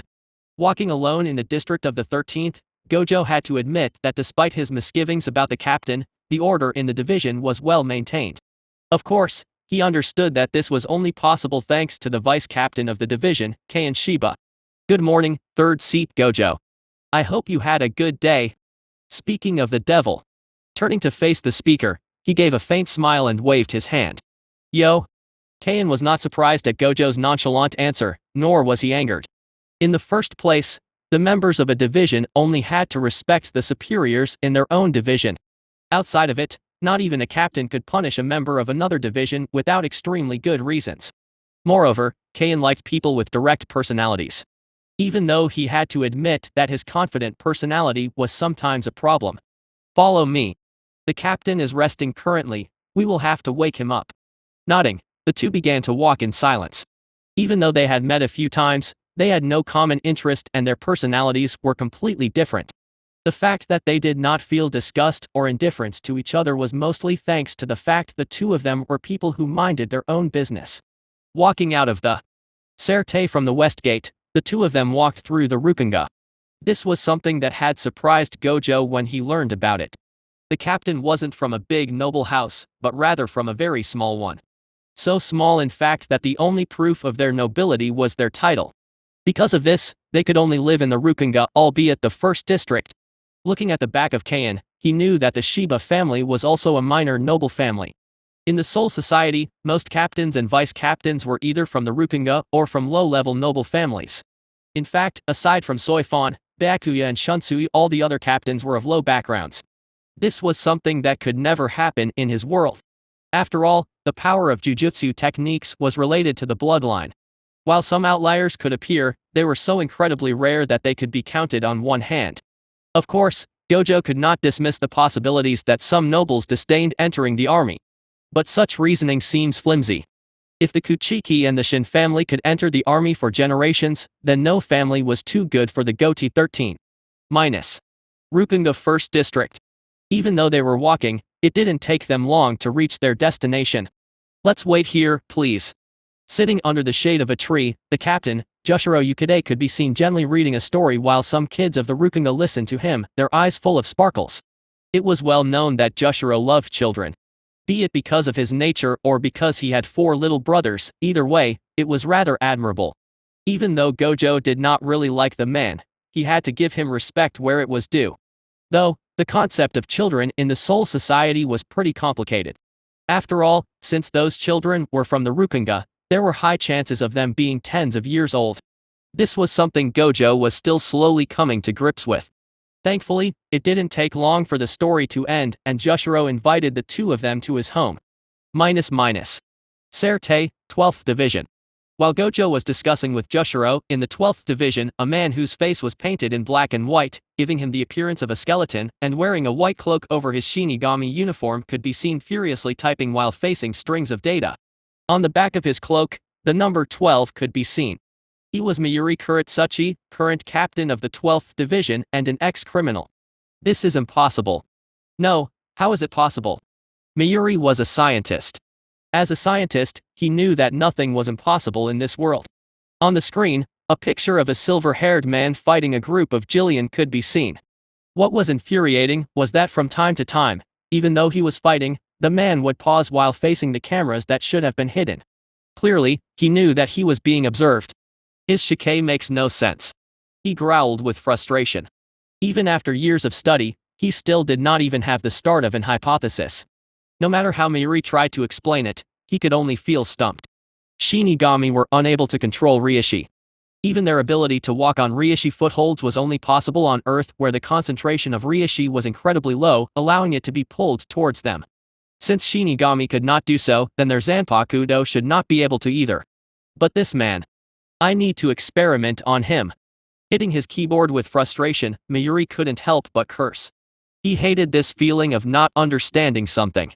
At the same time, he felt his will burning more than he could ever imagine. To this day, he had experimented on hundreds of Quincy souls. It could be said that no one knew Quincy's more than himself. But even then, he had never been able to replicate their power. Nemu. Yes. A slender, but well-endowed black-haired woman walked out of the shadow. Her clothes were basically the same as the normal Shinigami's uniform, but the large pants were replaced by a short skirt that barely reached her knees. She also wore a pair of white gloves on her hands and a red choker around her neck. All this while, she had been standing in the corner in silence while observing her captain and creator, her face betraying absolutely no emotions. She was Mayuri Kuretsuchi, the vice-captain of the 12th division. If there was one eye-catching thing about her, aside from her rather revealing clothes, it would be that despite being a Shinigami and a vice-captain at that, she had no sword on her hips. Looking at his masterpiece, Mayuri advanced toward her, then began to walk all around while observing her with a sharp look. Sometimes he would nod his head while other times he would shake it. As I thought. I have taken into account the appearance department when I created you. Now it will finally be useful. Inhaling deeply, Mayuri finally took his decision. Nemu. I am listening. I want you to seduce SATORU Gojo. Yes. For the first time in a long while, Nemu showed an expression other than indifference or melancholy on her face. She was quite perplexed. Ch54, Joshiro Yukadake. After Gojo gave a bottle of medication to Joshiro, he invited them to drink some tea. The accommodations in the house were rather simplistic. So much that it was inconceivable that a captain lived in such a condition. The first time he came here, he had been clearly surprised, but Kain then explained to him the reasons. It seemed that most of the salary of the captain was used to ameliorate the living condition of those living in the Rukunga. Souls with negligible amounts of Ryoku did not need food to survive. But the problem was that even though most souls could not reach the level necessary to enter the academy and become Shinigami, they had some modicum of energy, at least enough to develop the need for sustenance.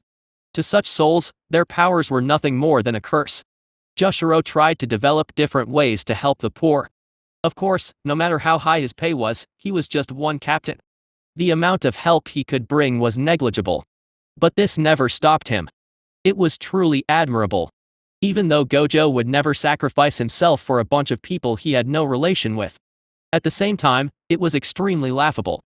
The fact that the well-being of the population was not assured by the ruling power but rather the members of the army showed to Gojo how most nobles acted. People like Soifon and Byakuya were without a doubt the exception to the rules. Those two did not look down on the poor, they simply looked down on the weak. Looking at the distance, Joshiro began to speak. Nowadays, the number of Shinigami is constantly lowering. I do not know why, but since about 100 years ago, cases of Shinigami mysteriously vanishing or being killed while fighting variant hollows have been constantly on the rise. Why is he bringing this up? Satoru-san, 5 years ago, during your outing on Earth while in the academy, you faced a group of variant hollows. What is your opinion about that matter now that you have seen other types of hollows? Gojo thought back to the past event. Well, even though I thought of them as rather weak back then, now I can honestly say they were above average. In terms of pure power, they were incredibly close to Jillian's. Jillian's was the first step of the evolution of Menos. They were created from the amalgamation of thousands of hollows. For one hollow to come close to that level. It is as I thought. Sighing, he continued, I plan to make a proposal to Central 46 soon. Oh. Did you know, on Earth, there are more and more high-spec humans appearing? People able to see and even exorcise Furii 1, Dubakurii 2 or Tsukairei 3. The same goes for the number of Fullbringers who are able to face hollows, albeit with difficulty. Furii were a type of spirit that had no particular attachment to the living world. They were just waiting to slowly dissipate and join the Soul Society, or be lucky enough to meet a Shinigami that would accelerate the process. Of course, the unlucky ones were transformed into hollows or were eaten by hollows. Jibakurii and Tsukairei on the other hand were ghosts full of attachment bound to either a place or a person. Because of this, they were easier targets for hollows since they couldn't move around.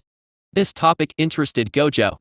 He couldn't help but wonder what would happen if some humans learned his cursed techniques. Even though he still wasn't able to recreate Limitless nor any of the secret techniques of the other great clans, he was slowly creating his own style of combat that was outside of the conventional Kido. Jushiro, unaware of Gojo's thoughts, continued. As such, I wondered, what if we used the help of those humans? But most humans who are able to use Ryairyoku are unable to make proper rituals. Their powers are too destructive against souls. Jushiro nodded excitedly. This is why I was wondering if we could lend our power to humans. We could easily triple or quadruple our numbers. They would not even need to fight hollows. Just giving them the means to send spirits to the Soul Society would help greatly. Gojo tilted his head. This is good and all, but isn't it against the law? Pretty sure the punishment was execution.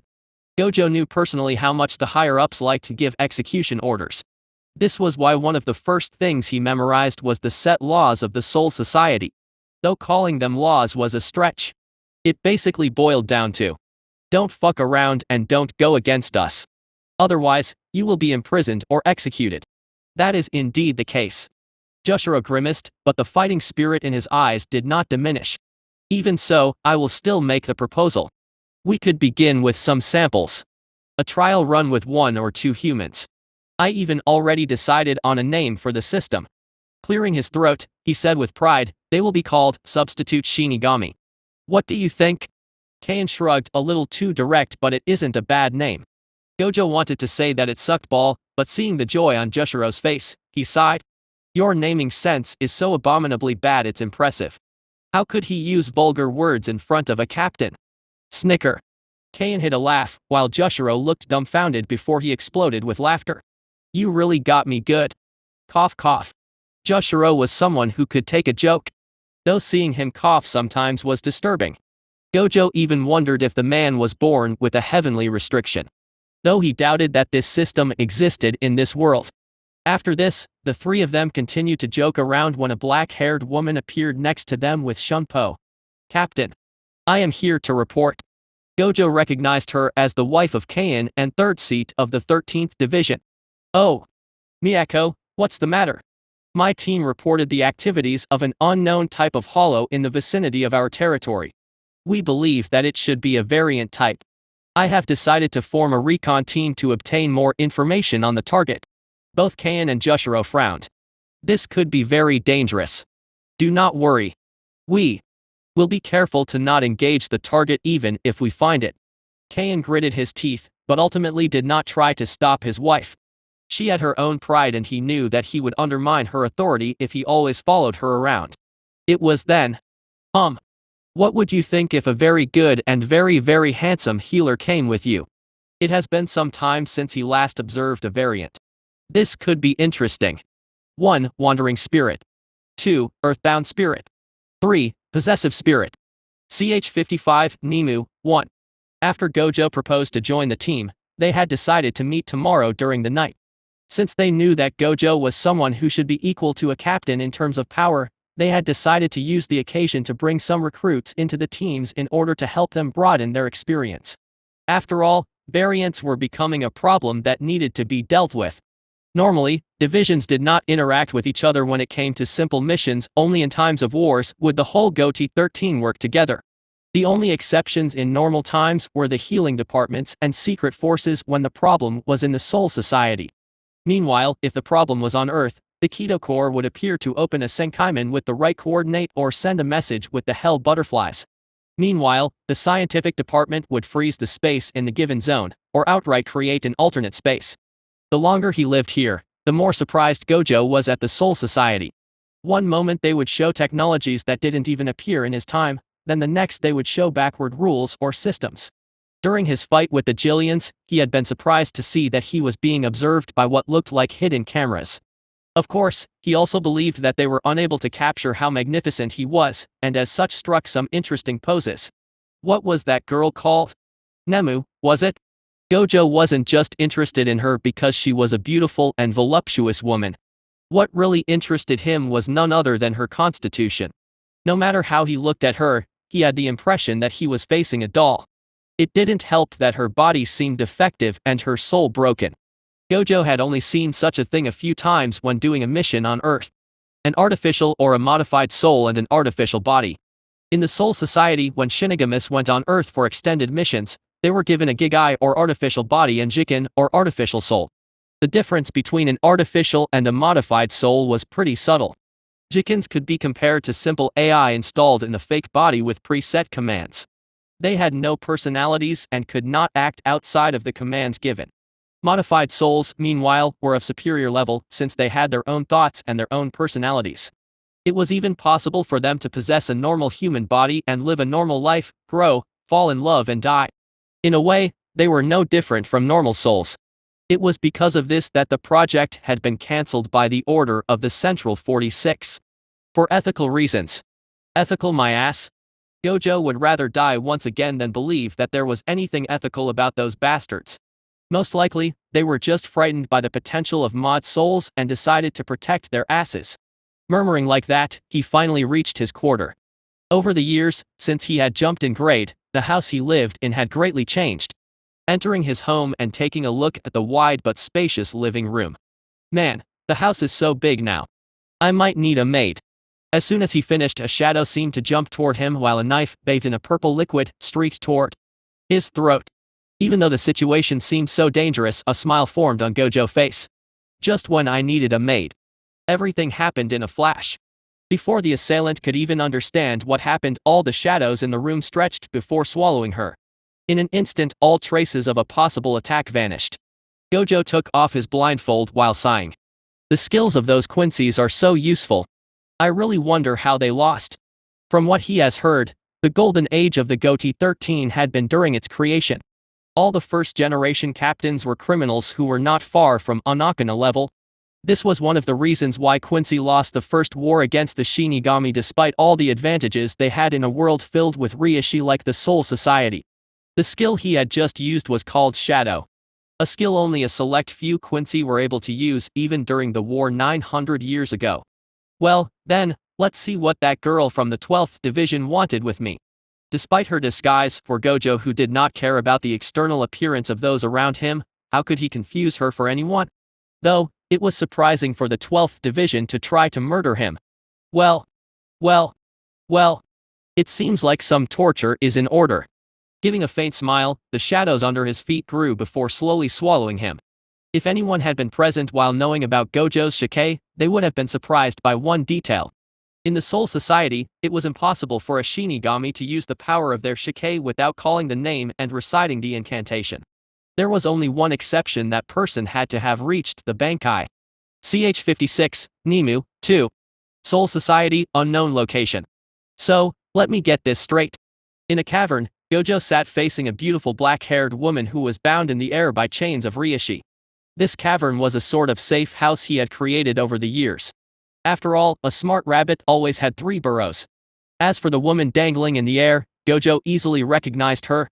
Nemu Kuretsuchi, vice captain of the 12th Division. The fact that her panties showed a little from her mini kimono and that the way the chains bound her weirdly looked like beads as it crawled around her breasts was nothing more than a coincidence. Gojo was a gentleman after all. You weren't trying to kill me. Your captain ordered you to seduce me. But since you had no knowledge in this kind of matter, you decided that the best way was to knock me out with the poison on that dagger and drag me in my room. Have the deed done, then make me take responsibility. Am I right? Yes. Gojo couldn't help but facepalm. What the hell? Honestly, he had been ready to kill the intruder after torturing her to know who was the culprit. When it came to matters of life and death, Gojo knew he was no gentleman. Underestimating women was a ticket to sure death. After all, even in his world, one of the 4 special grade sorcerers was a woman. There were also women like Maki, who after the death of her sister, Mai, was able to manifest the full might of her heavenly restriction and massacred the entire Zenon family. Meanwhile, in this world, you had women like Anakana who could make grown men piss themselves in fright just by releasing her bloodlust. So, no, Gojo never looked down on women. This was also why he had used his shadow without reservation. After all, the dead tell no tales. From the perspective of the Soul Society and what he has shown, he could only use basic skills of Quincy. Skills such as absorbing Reishi to create weapons and so on. They did not know that he was able to do much more. One of the reasons he did that was of course to not make the Central 46 wary of him. But there was also another and far more important reason. Space/time Kido were forbidden in the Soul Society. Of course, once again, the punishment for the transgression was death. For once, Gojo really understood why they had to set such a law. He knew for example that his shadow skill could even potentially allow him to travel to and from the Hueco Mundo. For example, he could bring an entire army of hollows into the Soul Society if he was willing to. Or he could enter the deepest level of Mukin and free the prisoners.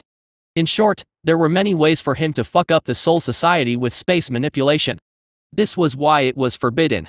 Of course, it was possible to argue that this was his Zanpakuto skill and not just a Kido spell. So, in theory, he had not broken the law. But he was pretty sure that this wouldn't matter to the higher-ups.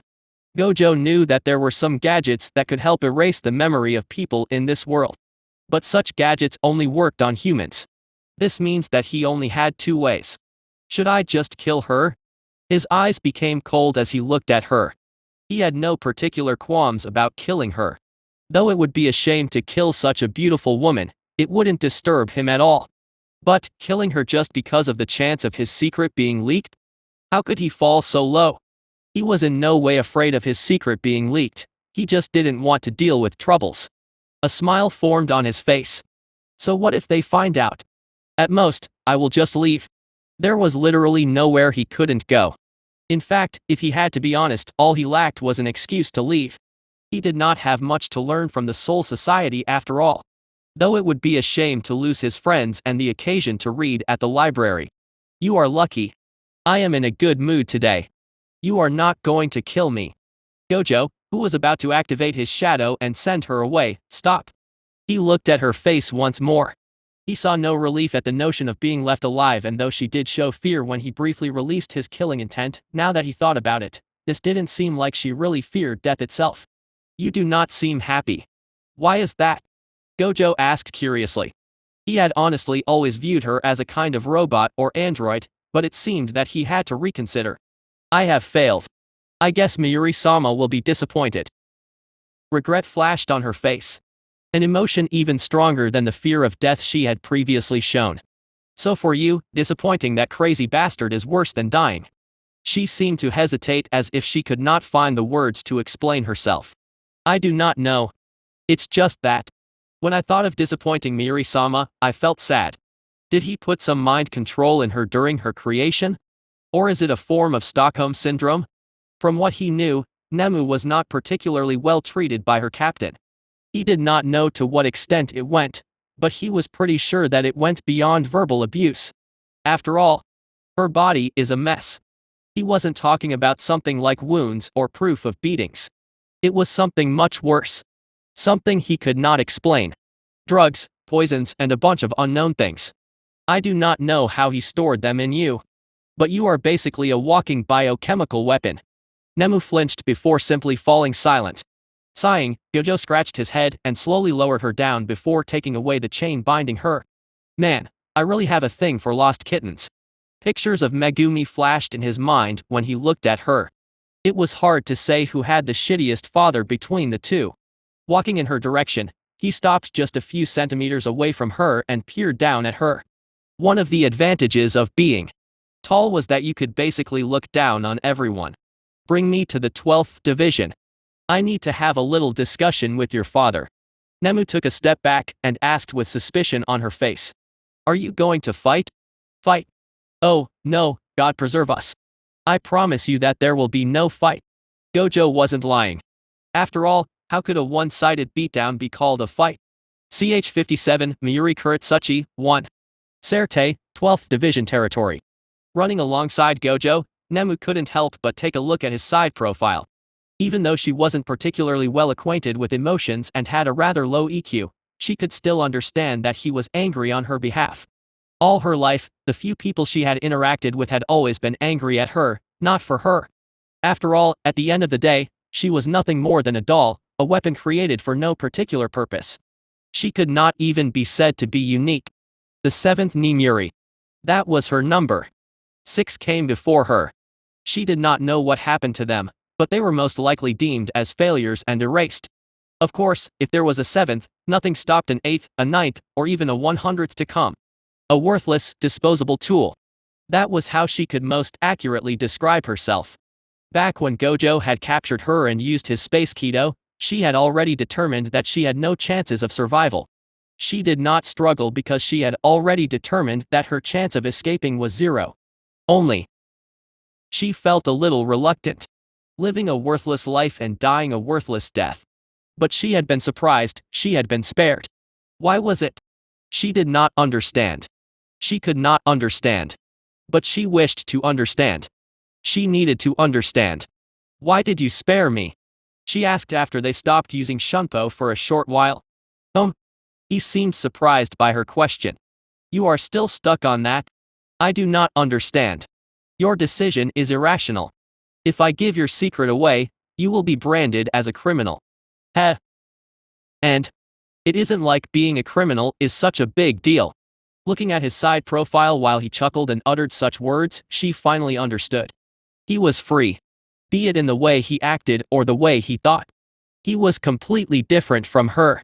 For the first time in her life, Nemu felt her heart speed up and beat far faster than it should have. At the same time, she could feel her cheeks grow warmer. She did not understand the fuzzy and warm feelings that were sprouting inside of her. All she knew was that she yearned for more of it. Once they reached the main building, Gojo remarked that most if not all people were absent. Aside from some guards, there were basically no Shinigami. What's happening? Our division is the one with the fewest members in the GOTY 13. Also, most of them are scientists, so they spend their time in the underground base.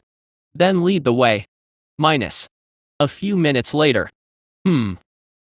I know I am the one who brought you here and told you to lead the way, but is this really okay? Gojo scratched his head as he asked with an awkward expression. From the moment they took steps into the facility, they had to pass tens of different checkpoints. Each with its own security system. It was honestly freaky how much the guy they were going to visit seemed to care about his own security. At this point, Gojo knew that if he had come alone, even though the infiltration would still succeed, it would clearly not be as easy. After all, he couldn't really just blow up everything and enter. Well, he could, but it would have been a pain. Still, it was honestly pretty weird. After all, she was supposed to be kidnapped. He couldn't understand why she was so compliant. Is she tricking me? Is it a trap? The possibility of it being the case was pretty high. But Gojo just shrugged. Worrying about things without taking action was a waste of time. Finally, they reached a large door seemingly made out of metal. We have arrived. Man, this feels so underwhelming. He had been prepared for explosions, drama, revelations and so many things. But just like this, he reached the boss room. What about the grinding? What about the hordes of mobs that served absolutely no purpose aside from stalling for time? He sighed and knocked on the door. Hello. I know you have been observing us from the start. Open the door. Pretty please. Nemu opened her eyes wide at the brazen display. She had thought that he would try to sneak up all the way until the end, so this really came as a shock to her. SATORU Gojo. You are really a special specimen. The voice of a man filled the white hallway. Man, has anyone told you that your voice is creepy? Now then open the door before I blast it. Snort you can try. This door has been created with a special alloy that. Black flash, blue artery. Boom. The voice of Mayuri, previously full of derision, stopped at the unbelievable sight. The door had been specially created to take on even Hado in the 70s without any scratch. But that man managed to completely distort the door with just one hit. Gojo also seemed surprised. Oh. This door is surprisingly tough. I was pretty sure that I would have taken it down in one hit. Black and red lightning surrounded his body, while blue energy-like veins appeared on his arm. Over the 5 years, Onakana did not simply train his skills in Zanjutsu. She had dedicated herself to train his physical skills to the utmost possible. The result was this skill. In the beginning, it put a strain so high on his body he felt like he would explode. Now though, he could use it for an extended amount of time without much problem. Well, if one isn't enough, I guess a second one will do. Clenching his fist, he was about to bring it down a second time when PSSHH. The sound of the door as it tried to open sounded in its ears. Sadly, because of the damage it just received, it did not manage to open fully. See? If only you had opened the door sooner, we could have avoided all this unpleasantness. Sigh, such a shame. Using the gap, he entered the boss room. Mayuri, who was as shocked as Mayuri, tried to follow, but a hand stopped her. TCH, TCH, TCH. You stay here. It won't be long, I assure you. Giving her a smile, he raised his hand and interlocked his middle and index fingers before murmuring. Curtain. Immediately, the scene in the interior of the room vanished after an opaque barrier appeared in front of her. Placing her hand uneasily on the barrier, she couldn't help but wonder what those two were about to talk about. What she could not guess was that what was about to happen behind the curtains would be the first step toward an event that would shake the foundation of the Serte. CH58, Mayuri Kuretsuchi, 2. Once he activated the curtain, Gojo shrugged, turned around, and began to look at the laboratory. Whistle. Pretty badass. Really fits the whole mad scientist thing. The atmosphere and equipment present in the room seemed so high-tech that Gojo felt like he was in the future. Once again he had to give his respect to the weird sense of technology those Shinigamis had. SATORU Gojo. How long do you plan to ignore me? Mayuri, who stood with his back to a bunch of large screens that had become black, growled while holding his sword. He could feel that all the connections he had with the exterior of this room had been severed. Well, you are just so ugly. I fear that I will have nightmares if I look at your face too much. I have a fragile heart, you know. Bastard. Still, I guess you aren't a captain for nothing. Even your acting is top-notch. How strong is the poison you have been filling this room with? Mayuri's eyes widened before all the fear and anger on his face vanished. Placing his finger on his temple, he murmured, So your eyes really allow you to observe both Ryoshi and Ryoryoku at the level of particles. Interesting, very interesting indeed. What's more, you seem to not be affected by my poison despite breathing enough to kill many Shinigamis. How intriguing. The change of demeanor would have surprised anyone else, but not Gojo. All the captains had different personalities. But Gojo knew one thing. None of them were cowards. Shaking his head, he ignored the mumbling Mayuri and took a seat on a stool. Mayuri. I have a deal for you. Mayuri did not seem bothered by the lack of respect in Gojo's voice. Even though he wasn't really a warrior, he still recognized Gojo as someone equal to him. What do you want? Work for me. What? Mayuri Kuretsuchi, former prisoner in the Maggot's Nest. The only prisoner who was placed in a separate cell because you were judged as too dangerous. The Maggot's Nest in the 2nd Division was, in a way, a jail, and at the same time, it wasn't. The reason for this was simple. A jail was a place for criminals. But people imprisoned in the Maggot's Nest were not criminals. They were potential criminals. People whose personalities were judged problematic by the Central 46 and could potentially hurt the interests of the Serte. Since Gojo had been working with the secret force from time to time, he had managed to glean some secrets here and there while training his seduction techniques against some kunoichis of the secret forces. Learning about the Maggot's Nest had been a surprise. This prison was simply sickening. When I learned about the Maggot's Nest, do you know what I thought? I thought, in the end, be it heaven or the mortal world, there is no difference. Higher-ups are always trash. Those words were said with complete indifference, but Mayuri, who had seen many things in his life, could detect the deep killing intent in his words. It seems like he had some altercations with people in high positions when he was alive. So you find it unjust? Do you want to save them? Gojo put his little finger in his right ear and chuckled. I am no ally of justice. Why should I care about people who have nothing to do with me? He isn't lying. The more Mayuri looked at the man, the more interesting he found him. Initially, he was about to flat out reject the proposal, but now, he wanted to listen a little and study his psychological state. See.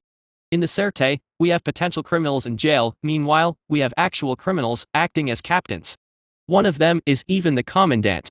Isn't it funny? Gojo laughed while saying so. Those powerful enough can be used. No matter how dangerous they are. Bingo. So much contradiction.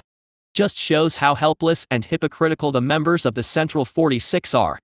Suppress people who are dangerous but weak. Shackle people who are dangerous but too strong. At the end of the day, all their beautiful talks about justice and protecting the balance are nothing more than beautiful bullshit they spout to cover their own cowardice. So you will betray the Soul Society. Gojo waved his fingers, tch. Firstly, really? Hidden camera and tape recordings? Stop underestimating me, okay? Secondly, who is talking about betrayal? As long as they don't fuck with me, I am willing to play the good soldier. But the moment they try something shady. Hee. The rest of the sentence did not need to be said. Will you kill me if I refuse? Now you make me seem like I am the bad guy. I have my ways to make sure you never reveal anything. Only, it might cripple you permanently and change you into a retard. Mayuri's eyes flashed. You used that technique on Ikaku Madaram 5 years ago. This time it was Gojo's turn to be surprised. I have records about Madaram staying in the 4th division after his fight against you. He suffered from a headache and short memory loss for about a week. I guess you can make this permanent. You are pretty well informed. I see. Giving his back.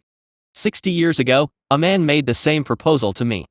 Kisuo Kirayara, was it? Indeed. He asked me to work for him and he promised that should anything happen to him, I would take control of everything he had built. This is why I have left the maggot's nest with him. What about you? What can you give me? Gojo smiled. What if I told you that I could help you realize your greatest dream? My dream. Mayuri seemed to be stunned before he began to laugh loudly. It was as if he had heard the funniest joke. Once he stopped, he spoke while shaking his head. I have humored you because I thought you had something interesting to say, but I am quite disappointed. I guess I shouldn't have expected much from the beginning. Now then. The creation of a natural body. What did you say? Seems like I got your interest now, didn't I? Mayuri ignored the sarcasm in Gojo's words as his mind began to churn at lightning speed. Is he lying? Is he telling the truth? If he is telling the truth, how could I use him? Should I try to kill him now? Activate my Bankai to call for help and capture him? He kept thinking and thinking about the pros and cons of the situation from all possible sides. No matter how he looked at it, this was something disadvantageous to him. But I want to know. It was like a blazing fire was being lit in his chest. Like a scratch on the back that could not be reached. Watching him like this, Gojo smirked. Mayuri Kutsuki was a man without any sort of morals, whose sole objective was knowledge. In order to obtain the knowledge, this man would stop at nothing. When a Shinigami killed a hollow, they in reality, purified it and allowed it to enter the cycle, thereby maintaining equilibrium.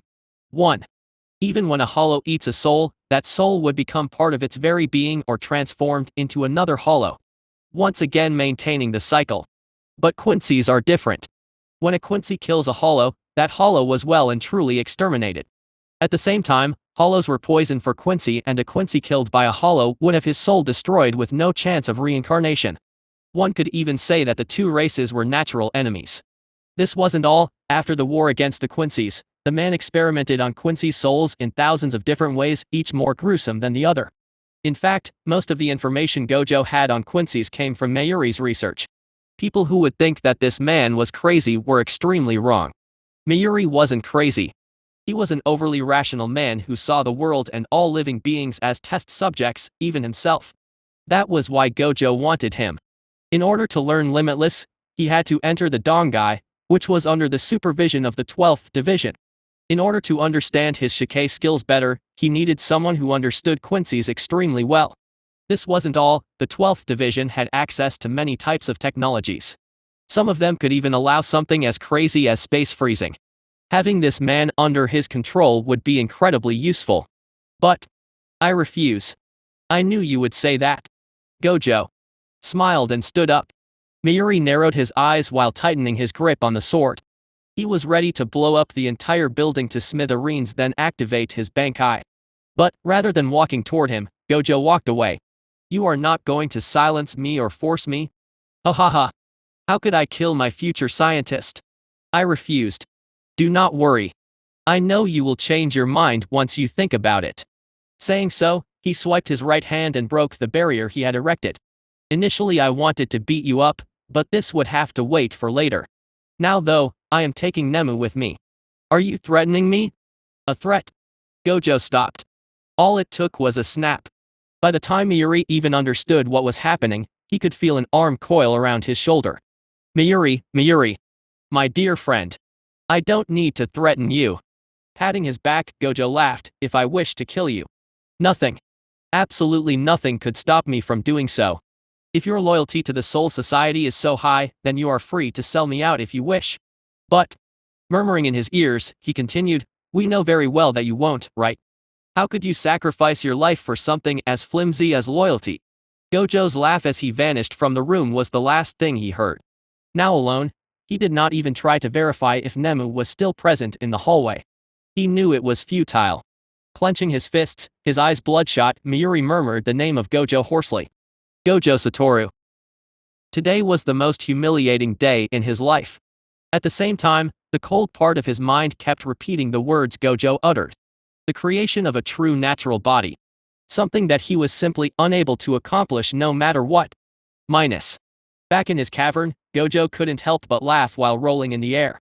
Watching him like this, while doing her best to ignore the fact that Gojo was floating using Reishi, something that should be impossible in the Soul Society, she couldn't help but ask. What makes you so happy? Wiping a tear from the corner of his eyes, Gojo stopped laughing. Nothing much. I just discovered that playing the evil boss was quite entertaining. Waving his hand, he continued with a serious expression. Now then, let's talk about an important thing, shall we? It's something I have always wondered about. Nemu could not help but straighten her back. She understood very well that she was now being kidnapped. She couldn't help but wonder what her future would be like. From the serious expression on his face, it seemed that it would be a really important problem. That's why, when he finally spoke, tell me, why do you fight in a skirt that barely covers your butt? Do you have an exhibitionism fetish? Nemu could only stare speechlessly. CH-59, Gathering. 4th Division, Main Office. The next morning. And this is what happened. So, not only did you join the mission of another squad without my permission, you also kidnapped the vice captain of the 12th Division after she tried to assault you. When you say it like this, it seems so bad. In the first place, why would she try to assault you? Because I am handsome. Tee hee, my ass. SATORU. How many times do I have to tell you? When you want to wreak havoc, you are free to do so, but it shouldn't be tracked back to you. This way, even if everyone knows it's you, without proof, they can do nothing. Ha ha ha. Stop frowning, you are ruining your beautiful skin. Anakana dismissed his compliment with a wave of her hand. Forget it. Anyway, you aren't a kid, you deal with your own problems. I have only one question. Are you sure she won't rat you out? Anakana's eye flashed ominously. She had invested too much in this student of hers to simply let him get ruined because of a woman. If necessary, she could kill her in a way so thorough, people would think she was eaten by a hollow or something of the like. She was used to changing crime scenes. After all, during her time as a criminal, she would need such skills to not let her abilities be recognized when she was chased by bounty hunters. You could say that she was a master in treating dead bodies. Though, generally, when she got bored of running away, she would simply stop hiding her tracks and massacre them all. Watching their expression of shock was always funny in her mind. Ignoring the rather dark and bloody thoughts of his captain, Gojo simply shrugged. I am simply keeping her with me because the structure of her body interests me. Even if I release her and she rats out my space technique, it doesn't really matter, does it? I will just leave if necessary. Anakana simply nodded, not shocked at his words. She was the closest one to him and knew basically all the secrets about his Zanpakuto.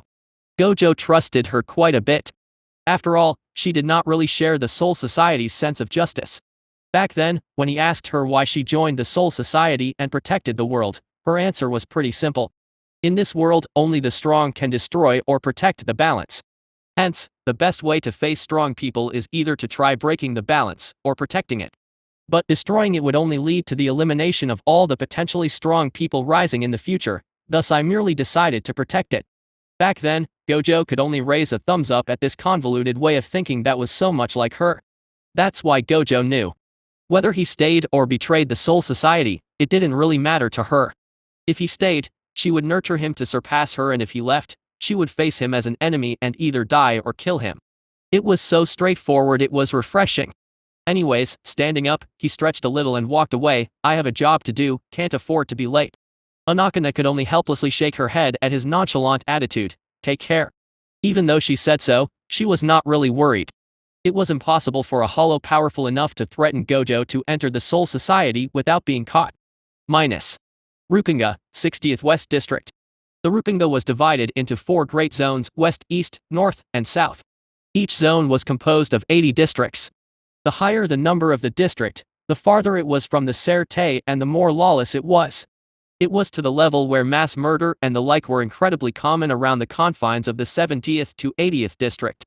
Because of this, weak hollows that managed to enter the Soul Society undetected could kill a great number of souls before anyone found out that something fishy was happening.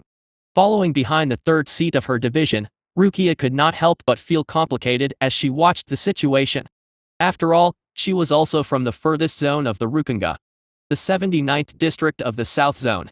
For about 100 years, she, Renji, and a few of their friends stayed there and survived as much as they could. In the end, only the 2 of them survived and decided to enroll in the academy. Stressed. Raising her head, she looked at the worried expression on Miyako's face and shook her head. I am sorry, third seat Miyako. This will not happen again. Miyako gave her a reassuring smile and did not comment further. Even though the 2 of them were close, this was currently an official mission, and as such, the hierarchy had to be respected.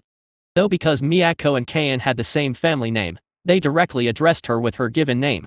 Initially, Rukia should not have participated in this mission. After all, even though she had awakened her shikai, in terms of experience, she was still a newbie. Most did not understand why, but Miyako knew that it was because of the Kuchiki family. Not only did they stop Rukia from participating in any dangerous missions, but they even stopped any attempts of advancement. This was why, even though Rukia had the skill equal to a single-digit seated officer, she still had no official seat. The same would have happened for this mission, but after it was made known that SATORU Gojo would follow, the Kuchiki family made no fuss. It seemed that despite their rivalry, Byakuya Kuchiki trusted the skills of SATORU Gojo. Well, I will admit that I was also more relaxed after knowing he would join. The fame of Gojo was unprecedented. If only the rumors about his womanizing ways and the fact that he was a troublemaker were not taken into account, he was pretty much the perfect soldier. Aloha, everyone. What a good day, don't you think? Miyako shuddered at the sudden voice sounding from behind her. She had to fight all her instincts to not just turn around and slash with her sword. I did not even feel him. If he had wished, he could have killed them all before they even understood what was happening. Thankfully, the Soul Society was full of people that could kill her with a snap of their fingers, so she was used to it. Bowing to Gojo, she said, "Good morning, third seat SATORU Gojo. Now that you are here, I can once again summarize the mission." Even though the 2 of them had the same rank, Miyako was still extremely polite. But despite her polite attitude, Gojo did not miss the soft rebuke in her words. "Ha ha ha. Sorry for being late. I was a little, let's say, busy. I understand. Now then." Facing the other members of her squad, Miyako spoke. "This is nothing more than a scouting mission. The number of civilians who vanished in this zone is abnormally high. The cause is an unknown type of hollow, as such, we must be careful. We will move in teams of 3 and spread out. If anyone meets the target, then prioritize escaping. If you cannot escape, activate the flare, fight and gather as much information as possible before sending them with your hell butterfly." Miyako gave those orders with a cold voice. This was the Soul Society. Death was so common that most were desensitized to it. Yes. No Shinigami flinched at her declaration. Information was precious. Using the life of 1 or 2 Shinigami to save 100 more was definitely worth it in their opinions. Even if this sacrifice had to be their own selves. CH60, a new project. Serte, 5th Division. Captain, the 13th Division finally caught traces of your holo. I know. The experiment had been rather disappointing until now, so I wanted to see how it would do against Shinigami, but there is a variable. Indeed. Sighing, Aizen adjusted his glasses as he thought about the unexpected variable. SATORU Gojo. He is a very interesting fellow. Though his decision to compete with you for the place of captain is putting a wrench in some of my plans. Ichimaru Jin was not the only one working for Aizen. His second subordinate was already a captain. If Jin also got ranked as one, it would mean that he had 2 captains under him. This would have without a doubt eased most of his subsequent actions. Should we just eliminate him? Jin proposed calmly. He had no qualms about killing the competition. After all, he reached his current rank by secretly killing those above him. Aizen pondered a little before giving a faint smile. No, he is too much of a high-profile target and his relationship with many of the other captains is unusual.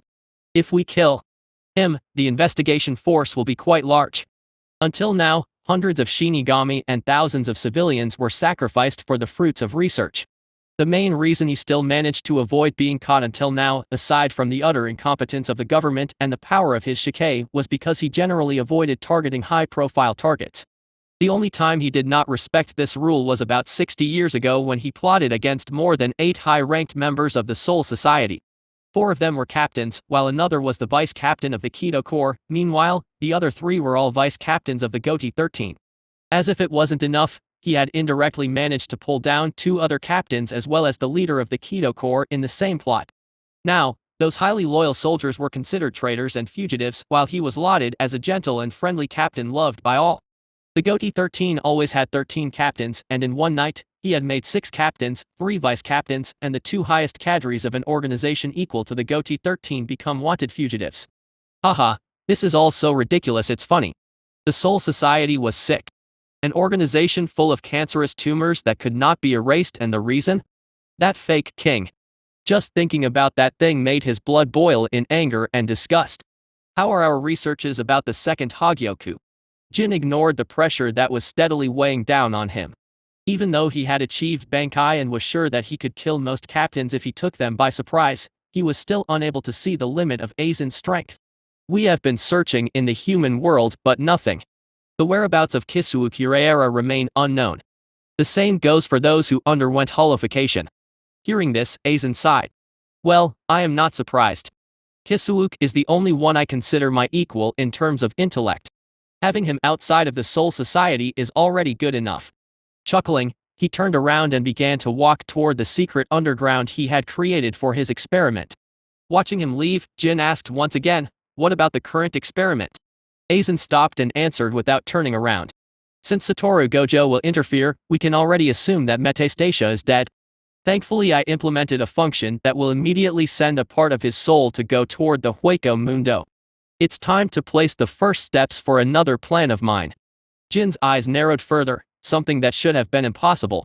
He understood the implication of Aizen's words more than anyone. Are we going to begin the last step of the preparations? Answering so, he began walking again. Indeed. While my Hagyoku is incomplete and unable to allow me to reach my final goal, its current level is enough to work on Menos-ranked holos. It's time to begin the first phase of my greatest project. Let's call it Project Espada.